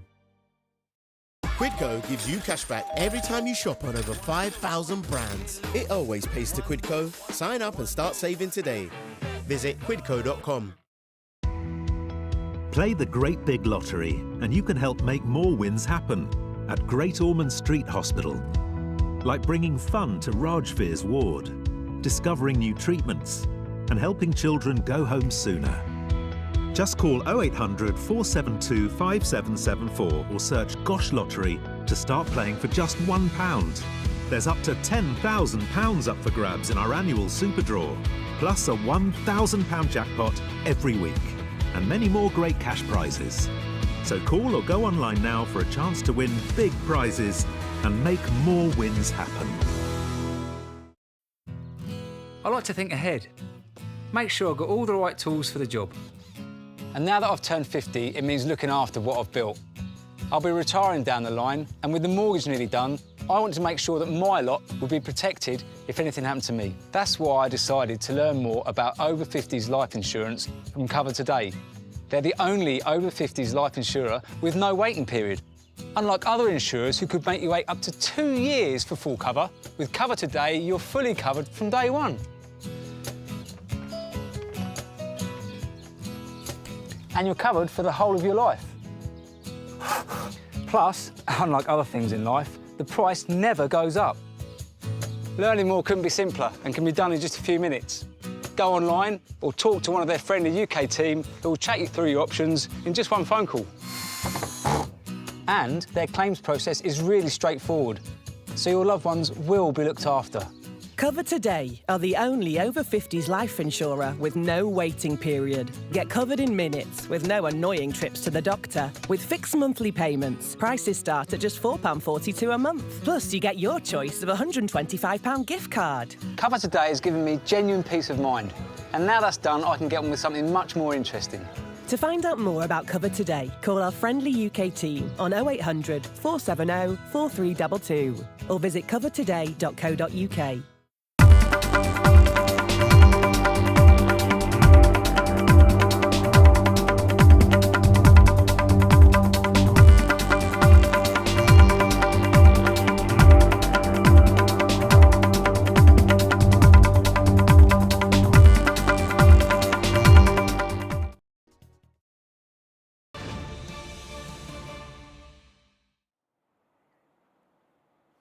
Well, breaking news coming in at this point. The Railway Minister Ashwini Vaishnav, he has questioned Tamil Nadu Chief Minister M.K. Stalin on the language row, while also nudging Congress leader Rahul Gandhi and pointing fingers at the poor governance in the southern states. Remember, this entire controversy stems from the National Education Policy's three-language policy, which mandates the study of Hindi, English and a regional language. In fact, my colleague Aishwarya Jain joins us to get us more on this. Aishwarya, the Railway Minister has now weighed in on the language row. Get us the details. Well, certainly it is. Union Railway Minister and Information and Broadcasting Minister Ashwini Vaishnav, who had now waded into the entire controversy and also dragged Rahul Gandhi into it. Remember, it was earlier Tamil Nadu Chief Minister M.K. Stalin who stabbed up his attack at the BJP-led central government over alleged Hindi imposition, saying that Hindi swallowed over a score of regional languages. In fact, in his tweet, he pointed out that more than 25 North Indian native languages have been destroyed by the invasion of Hindi Sanskrit languages, and the century-old Dravidian movement safeguarded Tamil and its culture because of the awareness it created at the various levels. Remember, it was the government who earlier clarified, as far as Education Ministry is concerned, that regarding the new education policy, there was no new language or no regional language that had been deleted or had not been the part of the curriculum. It is every regional language which was earlier, had been added, and now Ashwini Vaishnav also dragged in Rahul Gandhi. He tweeted it out and stated that poor governance will never be hidden by such shallow attempts to divide the society, attacking the Tamil Nadu government, and also stated that what would be the leader of oppositions, Rahul Gandhi's say to it on this subject. Does he, as an MP of a Hindi-speaking seat, agree to what Mr. Stalin is stating about Hindi swallowing the 25 regional languages? Certainly a comment that has been asked as far as Rahul Gandhi is concerned. Remember, Rahul Gandhi comes from Raebareli Hindi belt, and Ashwini Vaishnav clearly now asking the DMK's alliance partner, Congress party, as to what Rahul Gandhi's views are on this particular subject. Aishwarya Jain, thank you very much for getting us all the latest as far as this recent development is concerned. Meanwhile, a fresh twist in the language row. The Thane Municipal Corporation had recently decided to discontinue salary increments for its employees who hold a master's degree in Marathi, sparking outrage. Eknath Shinde, the Maharashtra's Deputy Chief Minister, he overruled the corporation's decision, ordering the Thane Municipal Commissioner to reinstate the increments that had been halted. Shinde emphasized his commitment to supporting Marathi speakers, ensuring that those with an MA in the language would once again receive their due financial benefits. Listen in to what Eknath Shinde had to say. Thane corporation ने जो MA Marathi में किए हुए जो हमारे कर्मचारी थे, उनका जो वेतन इंक्रीमेंट जो है वो स्टॉप करने का निर्णय लिया था, उसे मैंने फिर से शुरू करने का निर्देश दिए हुए है कमिश्नर ठाणे महापालिका, इसलिए जो इंक्रीमेंट बंद हुए थे वो अभी शुरू हो जाएंगे. Well, the Delhi High Court has imposed a significant fine on Amazon, directing the company to pay rupees 340 crore for a deliberate trademark breach involving the luxury brand Beverly Hills Polo Club. The court found that Amazon willfully infringed the brand's trademark by selling products with a nearly identical logo under its own symbol brand at a fraction of the price, diluting the luxury brand's exclusivity. High Court highlighted Amazon's deliberate attempt to shift blame by acting as an intermediary, retailer and brand owner simultaneously, calling it a strategy of obfuscation to evade liability. As a result, Amazon has been permanently barred from selling, advertising or dealing in any products bearing marks identical or deceptively similar to the Beverly Hills Polo Club trademark.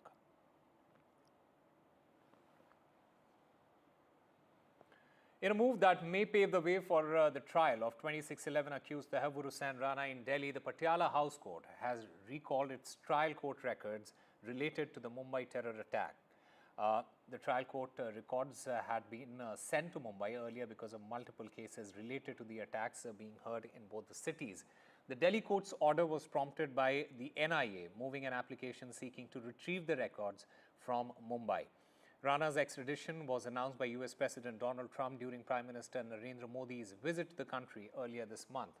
During a joint press conference with the Prime Minister of India, Donald Trump had said that today I am pleased to announce that my administration has approved the extradition of one of the plotters, one of the very evil people of the world.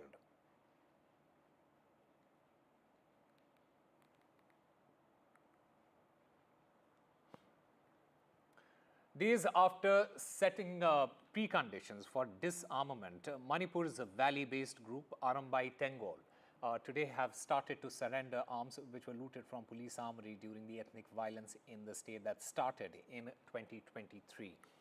Manipur Governor A.K. Bhalla had set a deadline of 7 days, which is ending this evening, for the public to surrender the looted arms or face strict action.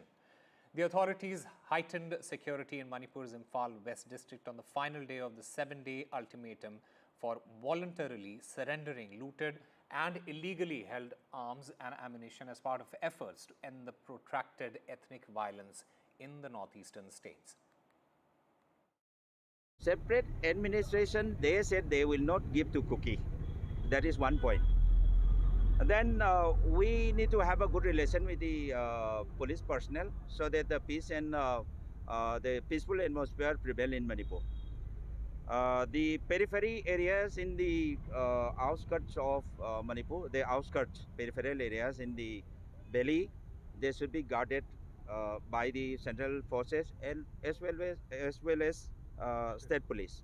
They agreed upon the free movement of Aramai Tengols with their uniform in and around. There is no problem with the government authority.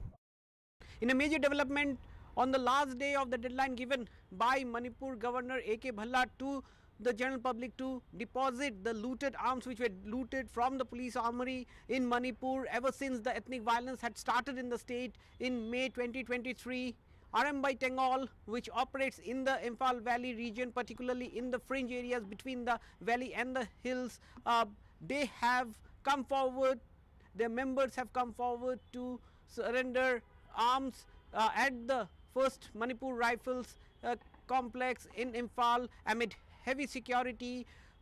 In fact, this afternoon their members in SUVs and pickup truck, they brought the arms along with several combat gears and they have deposited it. Now at this moment the police is making account of the deposited arms which are in hundreds. That's what we have been given to understand.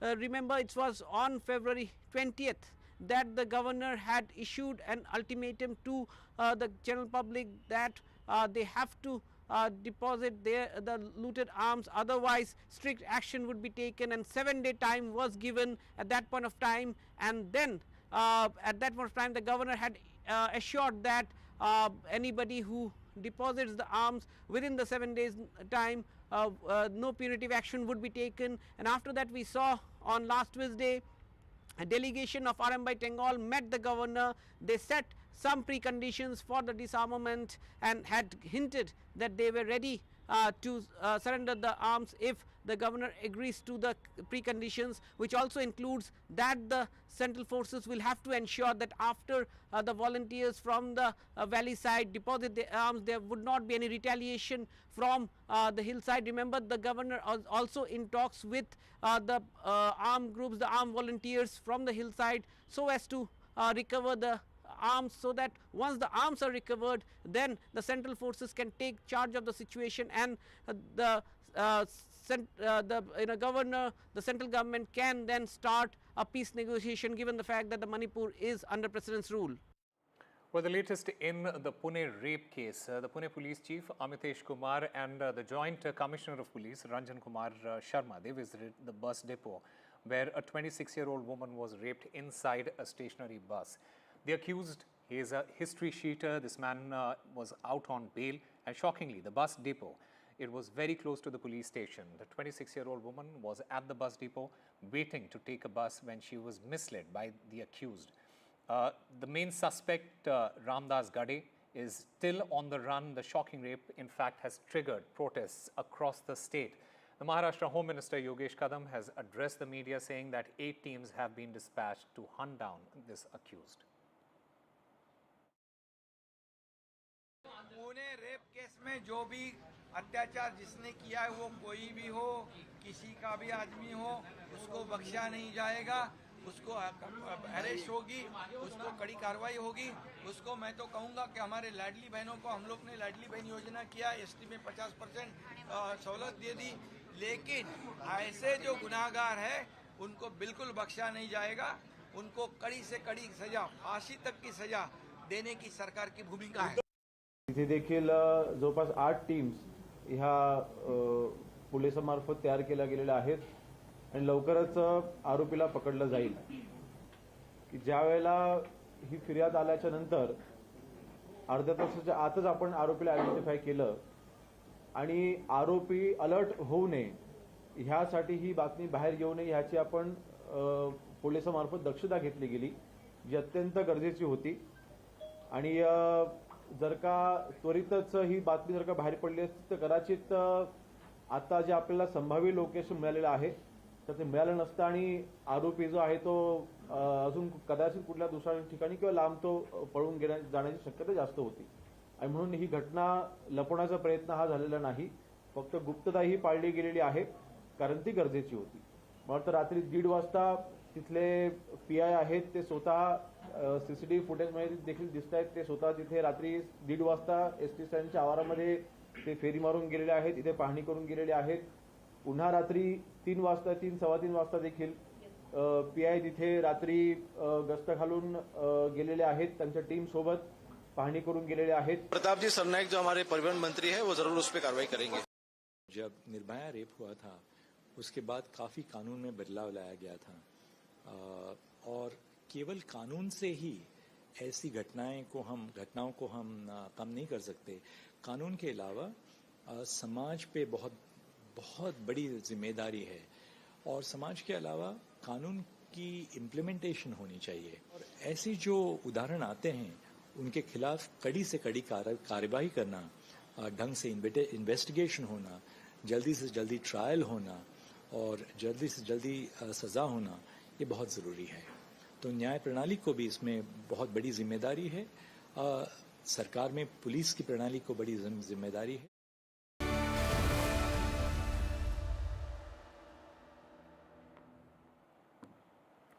In a big development in the Nilam Shinde case, the US Embassy has granted the family of Nilam Shinde a visa interview, which is scheduled for 9 a.m. on Friday. This comes as a ray of hope for Nilam's family, who have been trying to get the visa to go to the United States to see their daughter. The 35-year-old Indian student, Nilam Shinde, she met with an accident in California on the 14th of February and has since been in a coma. The family's plea for help, it has sparked the NDTV Save Nilam campaign, with many people coming forward to support the cause. In fact, the US Embassy's decision to grant a visa interview is a significant step forward, and the family is hopeful that they will soon be able to see Nilam as soon as possible.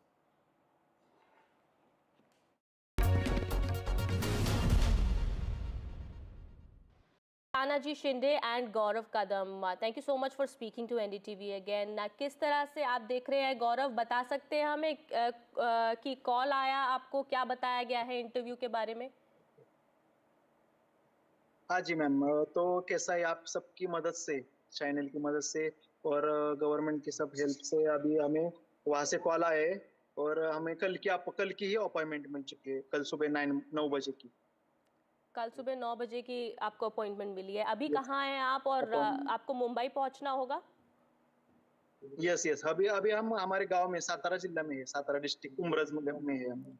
हाँ, तो आपको कितना समय लगेगा यानी कि मुंबई जाने में?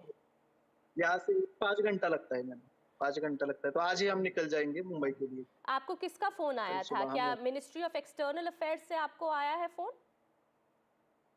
हाँ जी, क्या हुआ मतलब हमें सीधा काउंसलेट ऑफिस से ही कॉल आ गया और जो मतलब स्पेशली थैंक यू मतलब हमारे मतलब सीएम देवेंद्र फडणवीस जी, अजित पवार जी, मुरलीधर मोहोळ जी और अतुल बाबा भोसले और एकनाथ जी शिंदे साहब, और मुझे स्पेशल थैंक सुप्रिया ताई सुळे, इन सबका मतलब करना है कि इन्होंने बहुत ज्यादा हेल्प किया और इनकी वजह से हम अभी वहाँ पे पहुंच चुके हैं। मतलब जी, बहुत ही अच्छी बात है, बहुत ही अच्छी बात है। आपके लिए काफ़ी सपोर्ट आ रहा है और हम इस खबर को लगातार दिखा रहे हैं कि हम भी चाहते हैं कि आप जल्दी से जल्दी यूएस पहुंचे। तो आप बता रहे हैं कि एमईए की तरफ से आपको कॉल आया है, आपके साथ टच में कौन रहा है?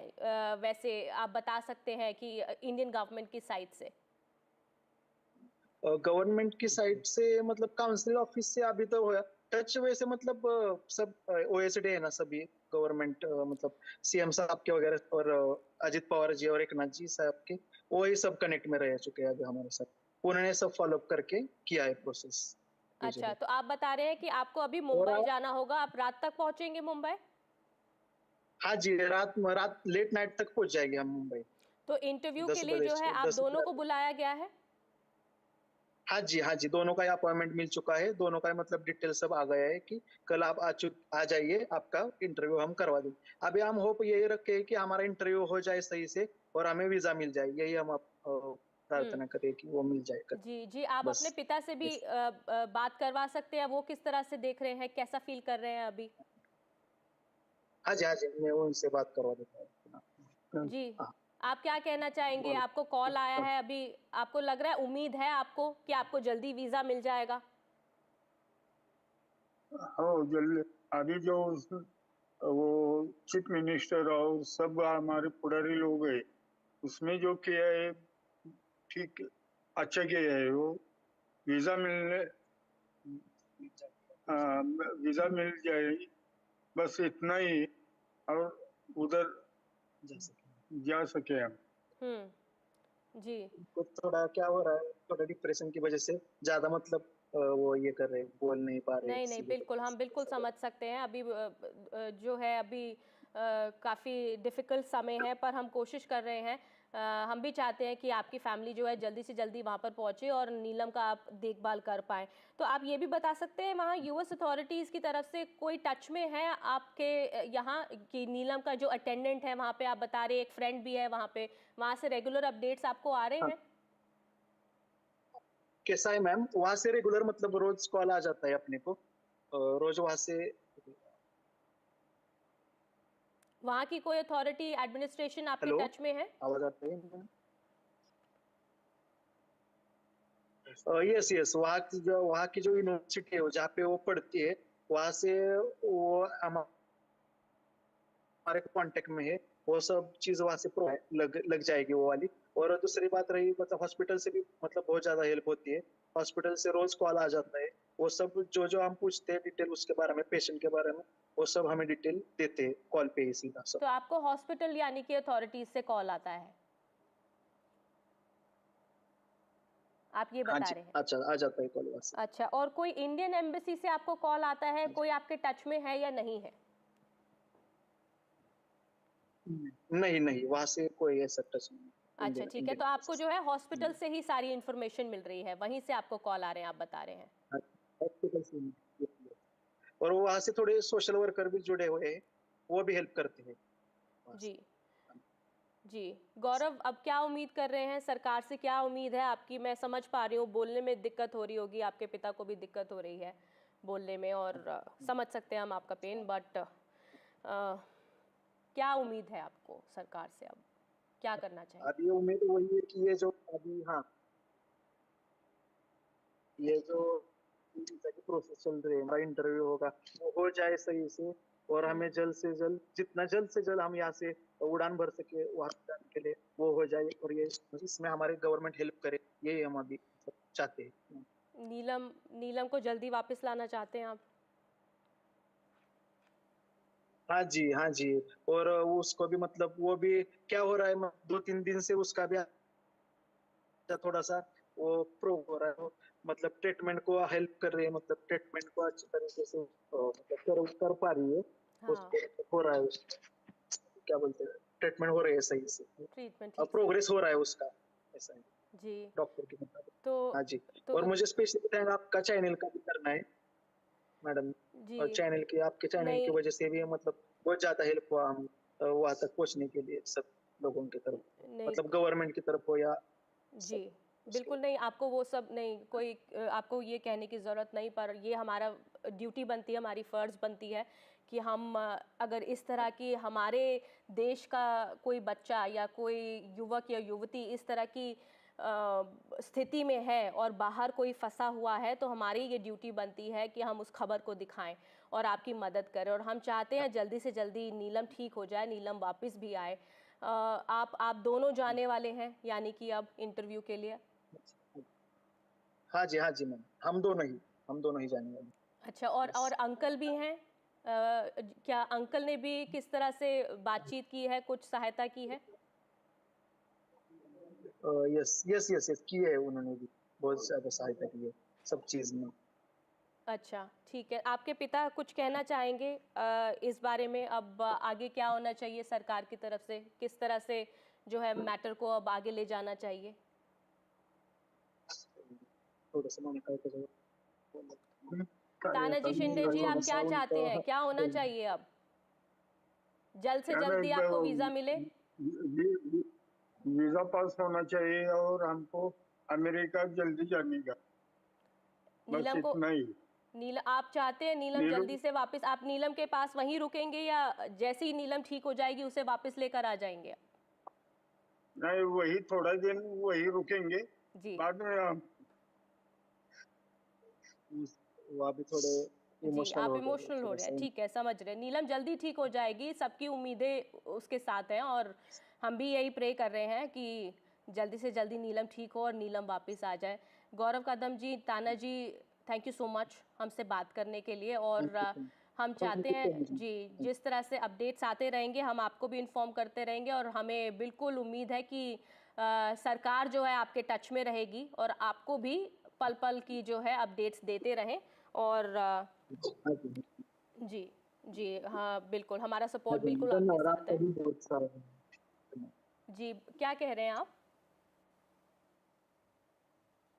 जी कहिए। आपका ही धन्यवाद, वही कह रहा हूँ, मतलब आपका धन्यवाद। ऑल राइट, शुक्रिया हमसे बात करने के लिए। Meanwhile, the good news and the positive news is that the family has got an interview for that visa. That interview is going to take place tomorrow at 9 a.m. In fact, my colleague Mohammad Ghazali, he has been tracking all the latest development. Let's listen to that. Indian embassy officials and consulate officials in California, from Washington, they are all in touch with the hospital authorities where Nilam Shinde is undergoing the treatment, and they're also in touch with the relevant law enforcement agencies there who are tracking this case of what the family claims is a hit and run case, because she met with an accident is what the official line is, but the family believes that it is a hit and run case and the authorities should pursue the case in that category to find the accused there. As far as who all are in touch with the family, we know that the External Affairs Ministry officials were the ones who got in touch with the embassy of the US embassy officials and consulate officials in Mumbai, from where the family was intimated that they have a visa appointment tomorrow, visa interview appointment tomorrow, and that is why the External Affairs Ministry officials here in Delhi, the embassy officials, the consulate officials back there in United States, they are in touch with the hospital authorities where she is undergoing the treatment. They are in touch with the doctors as well, and in such cases, because it's a long drawn process, the family would certainly like to visit there and also take her back, considering the fact that she is in coma right now. She has she is undergoing an emergency medical situation. So the family will be considering the fact that the first priority is to reach US as soon as possible, to go and see Nilam Shinde, who is in coma right now, because the family only spoke to her 2 days before the accident, and after that they were intimated and their approval was sought by the hospital authorities for a surgery on her. So that is the only communication they have had till now with the hospital authorities. And now, since it's a diplomatic intervention, or to say that the External Affairs Ministry has taken up this case, so you will see these processes getting expedited now, be it the visa issue, be it their travel, and also their access to Nilam Shinde once they reach US by the next month or in a couple of days from now. Well, time now for a very short break. More news and updates on the other side.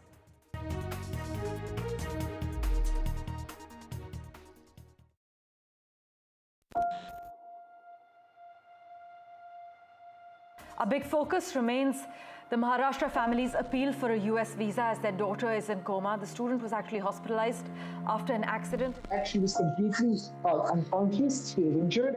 The family members in Maharashtra seeking the center's help to get a visa to meet her. जल्द से जल्द करना चाहिए और हमको हमारी बेटी के पास पहुंचना चाहिए, बस इतना ही बोलता हूँ. Is it about an urgent visa or is it about a passport? Everything put together, because it's a very simple family. Madam, और चैनल की आपके चैनल की वजह से भी मतलब बहुत ज़्यादा हेल्प हुआ हम वहाँ तक पहुँचने के लिए सब लोगों की तरफ.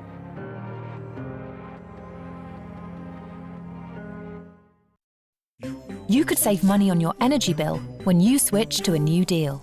Take the power back. Switch and save now at uswitch.com. When I woke up, they said, Alyssa, you've got leukemia. We found out that the chemo wasn't working. So at that point, it was like, I'm gonna die. My consultant was looking for these clinical trials, and she found this one at Great Ormond Street. I'm cancer-free now.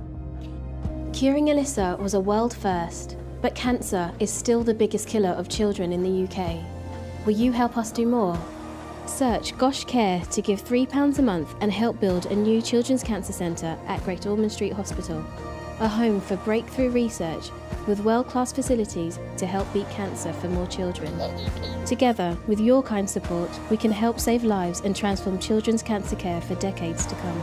Text CARE to 70125 to give £3 a month and help build our new children's cancer centre. Together, we can beat cancer for more children. Now I'm retired, I can spend more time with my grandson. I'm proud of him and want to help any way I can.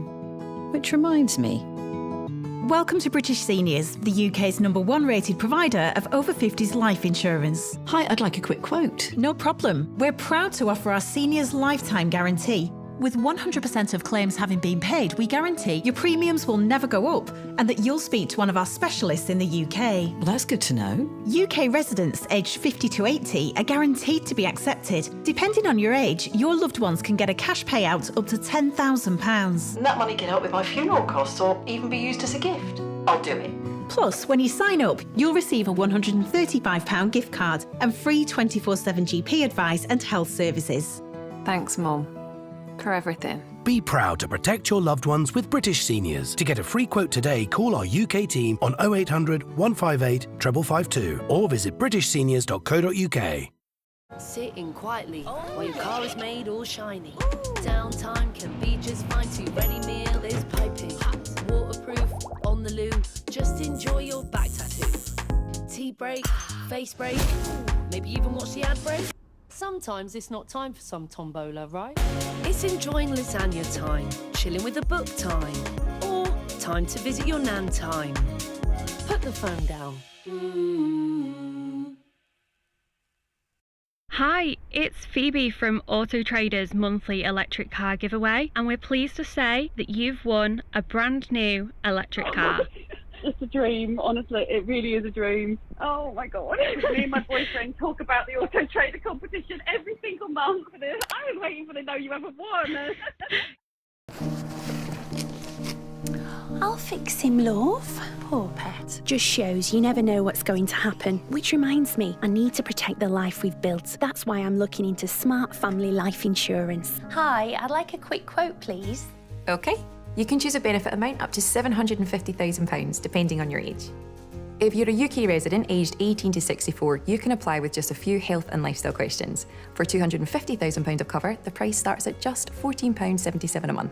That's less than I thought. And it could help my husband with the mortgage. Just like families, not all life insurance is the same. That's why we offer the Smart Family Guarantee. That's good to know. You'll also receive a 100% advance in the event of terminal illness and 10% cash back on your first year's premiums. That's the Smart Cashback. Plus, you'll also get your choice of a £125 gift card. Protect the life you've built the smart way. To get a free quote today, call our specialist UK team on 0800 977 5753 or visit smartinsurance.co.uk. Do you need to borrow money for home improvements, a car, or paying off debts? Then you've come to the right place. Everyday Loans. Just tell us how much you want to borrow, up to £15,000. At Everyday Loans, we offer a service that's friendly and reliable. Apply online or on your phone. So whatever your credit record, apply now at everydayloans.co.uk. Awarded Best Customer Service at the 2023 Moneyfax Consumer Awards. Representative APR 99.9%.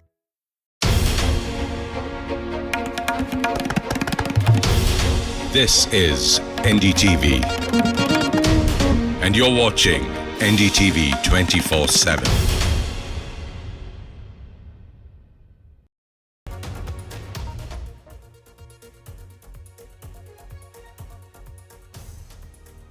Good evening and welcome to the news on NDTV. I am Ankit Tyagi. These are the headlines.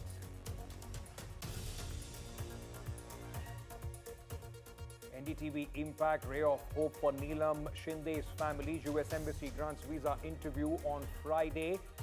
Indian student in coma in United States after an accident. The family struggles with emergency visa.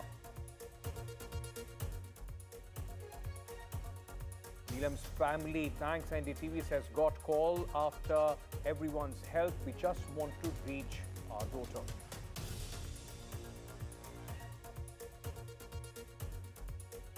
Karnataka Chief Minister Satara speaks on delimitation after Home Minister's assurance.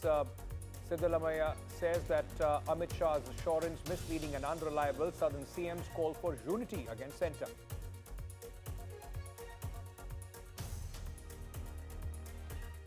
Tamil Nadu Chief Minister M.K. Stalin ups the ante on the language debate. Writes to Kada, Uttar Pradesh, Bihar were never Hindi heartlands. Languages swallowed by Hindi imposition.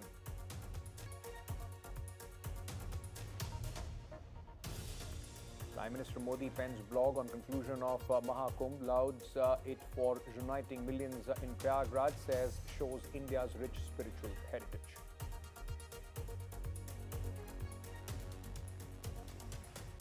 Countdown begins for the 97th Oscar Awards. Comedian Conan O'Brien to host the show. Nominees include Demi Moore, Adrian Brody, and Ralph Fiennes.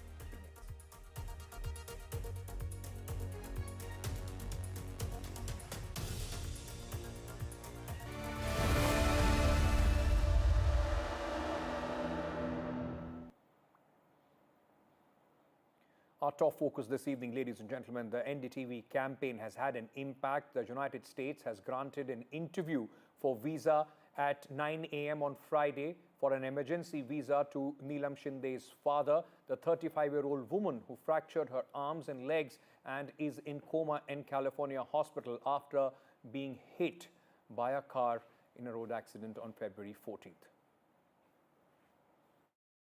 Tanaji Shinde and Gaurav Kadam, thank you so much for speaking to NDTV again. किस तरह से आप देख रहे हैं गौरव, बता सकते हैं हमें कि कॉल आया आपको, क्या बताया गया है इंटरव्यू के बारे में?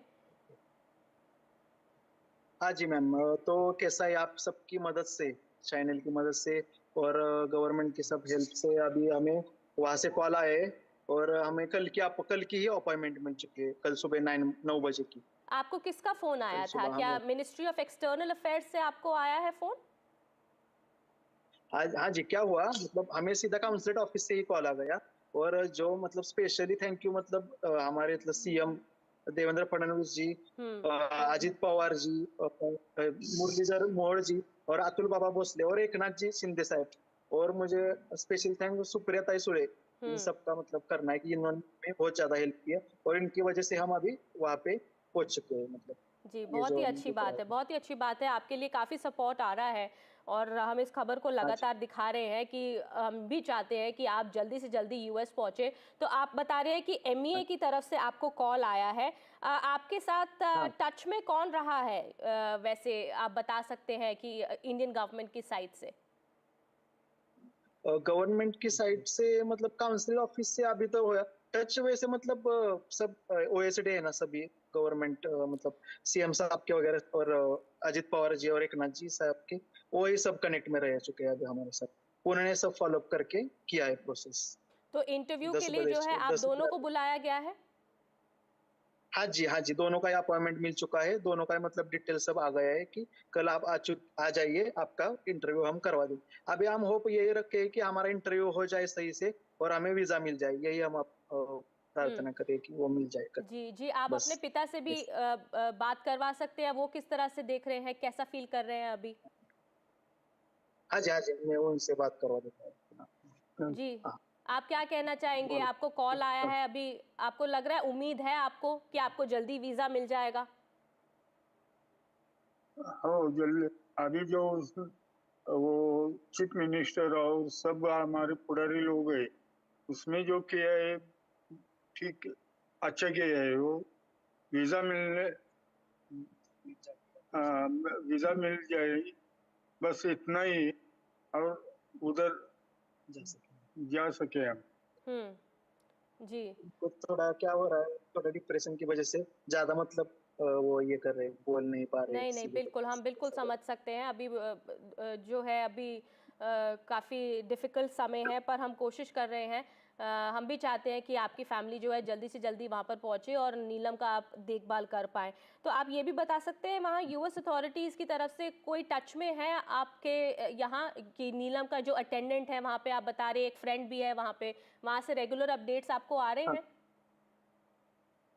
कैसा है मैम, वहाँ से रेगुलर मतलब रोज कॉल आ जाता है अपने को, रोज वहाँ से।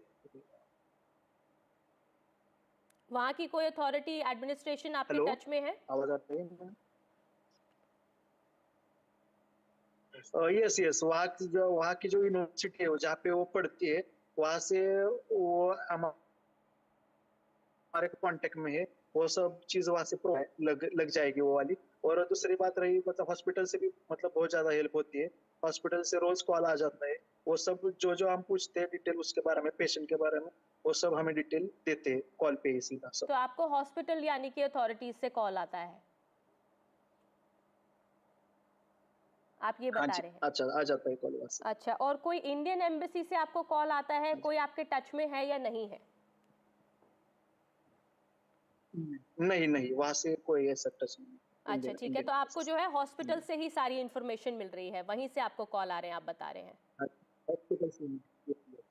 और वहाँ से थोड़े सोशल वर्कर भी जुड़े हुए हैं, वो भी हेल्प करते हैं। जी, गौरव, अब क्या उम्मीद कर रहे हैं सरकार से? क्या उम्मीद है आपकी? मैं समझ पा रही हूँ बोलने में दिक्कत हो रही होगी, आपके पिता को भी दिक्कत हो रही है बोलने में, और समझ सकते हैं हम आपका पेन, बट क्या उम्मीद है आपको सरकार से? अब क्या करना चाहिए? अभी उम्मीद वही है कि ये जो अभी ये जो प्रोसेस चल रही है, इंटरव्यू होगा, वो हो जाए सही से, और हमें जल्द से जल्द, जितना जल्द से जल्द हम यहाँ से उड़ान भर सके वहाँ जाने के लिए, वो हो जाए, और ये इसमें हमारे गवर्नमेंट हेल्प करे, यही हम अभी चाहते हैं। नीलम को जल्दी वापस लाना चाहते हैं आप?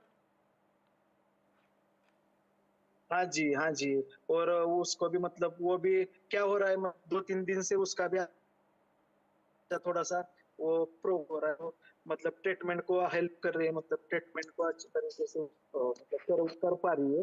उसको हो रहा है, क्या बोलते हैं, ट्रीटमेंट हो रही है सही से, प्रोग्रेस हो रहा है उसका, ऐसा है जी डॉक्टर के मुताबिक। तो हाँ जी, और मुझे स्पेशली थैंक आपका चैनल का भी करना है मैडम, और चैनल की, आपके चैनल की वजह से भी मतलब बहुत ज्यादा हेल्प हुआ हम वहाँ तक पहुँचने के लिए, सब लोगों की तरफ, मतलब गवर्नमेंट की तरफ हो या जी बिल्कुल नहीं, आपको वो सब नहीं, कोई आपको ये कहने की ज़रूरत नहीं, पर ये हमारा ड्यूटी बनती है, हमारी फ़र्ज़ बनती है कि हम अगर इस तरह की हमारे देश का कोई बच्चा या कोई युवक या युवती इस तरह की स्थिति में है और बाहर कोई फंसा हुआ है, तो हमारी ये ड्यूटी बनती है कि हम उस खबर को दिखाएं और आपकी मदद करें। और हम चाहते हैं जल्दी से जल्दी नीलम ठीक हो जाए, नीलम वापस भी आए। आप दोनों जाने वाले हैं यानी कि अब इंटरव्यू के लिए? हाँ जी मैम, हम दोनों ही जाने वाले। अच्छा, और अंकल भी हैं? क्या अंकल ने भी किस तरह से बातचीत की है, कुछ सहायता की है? यस की है, उन्होंने भी बहुत ज्यादा सहायता की है सब चीज में। अच्छा, ठीक है। आपके पिता कुछ कहना चाहेंगे इस बारे में? अब आगे क्या होना चाहिए सरकार की तरफ से, किस तरह से जो है मैटर को अब आगे ले जाना चाहिए?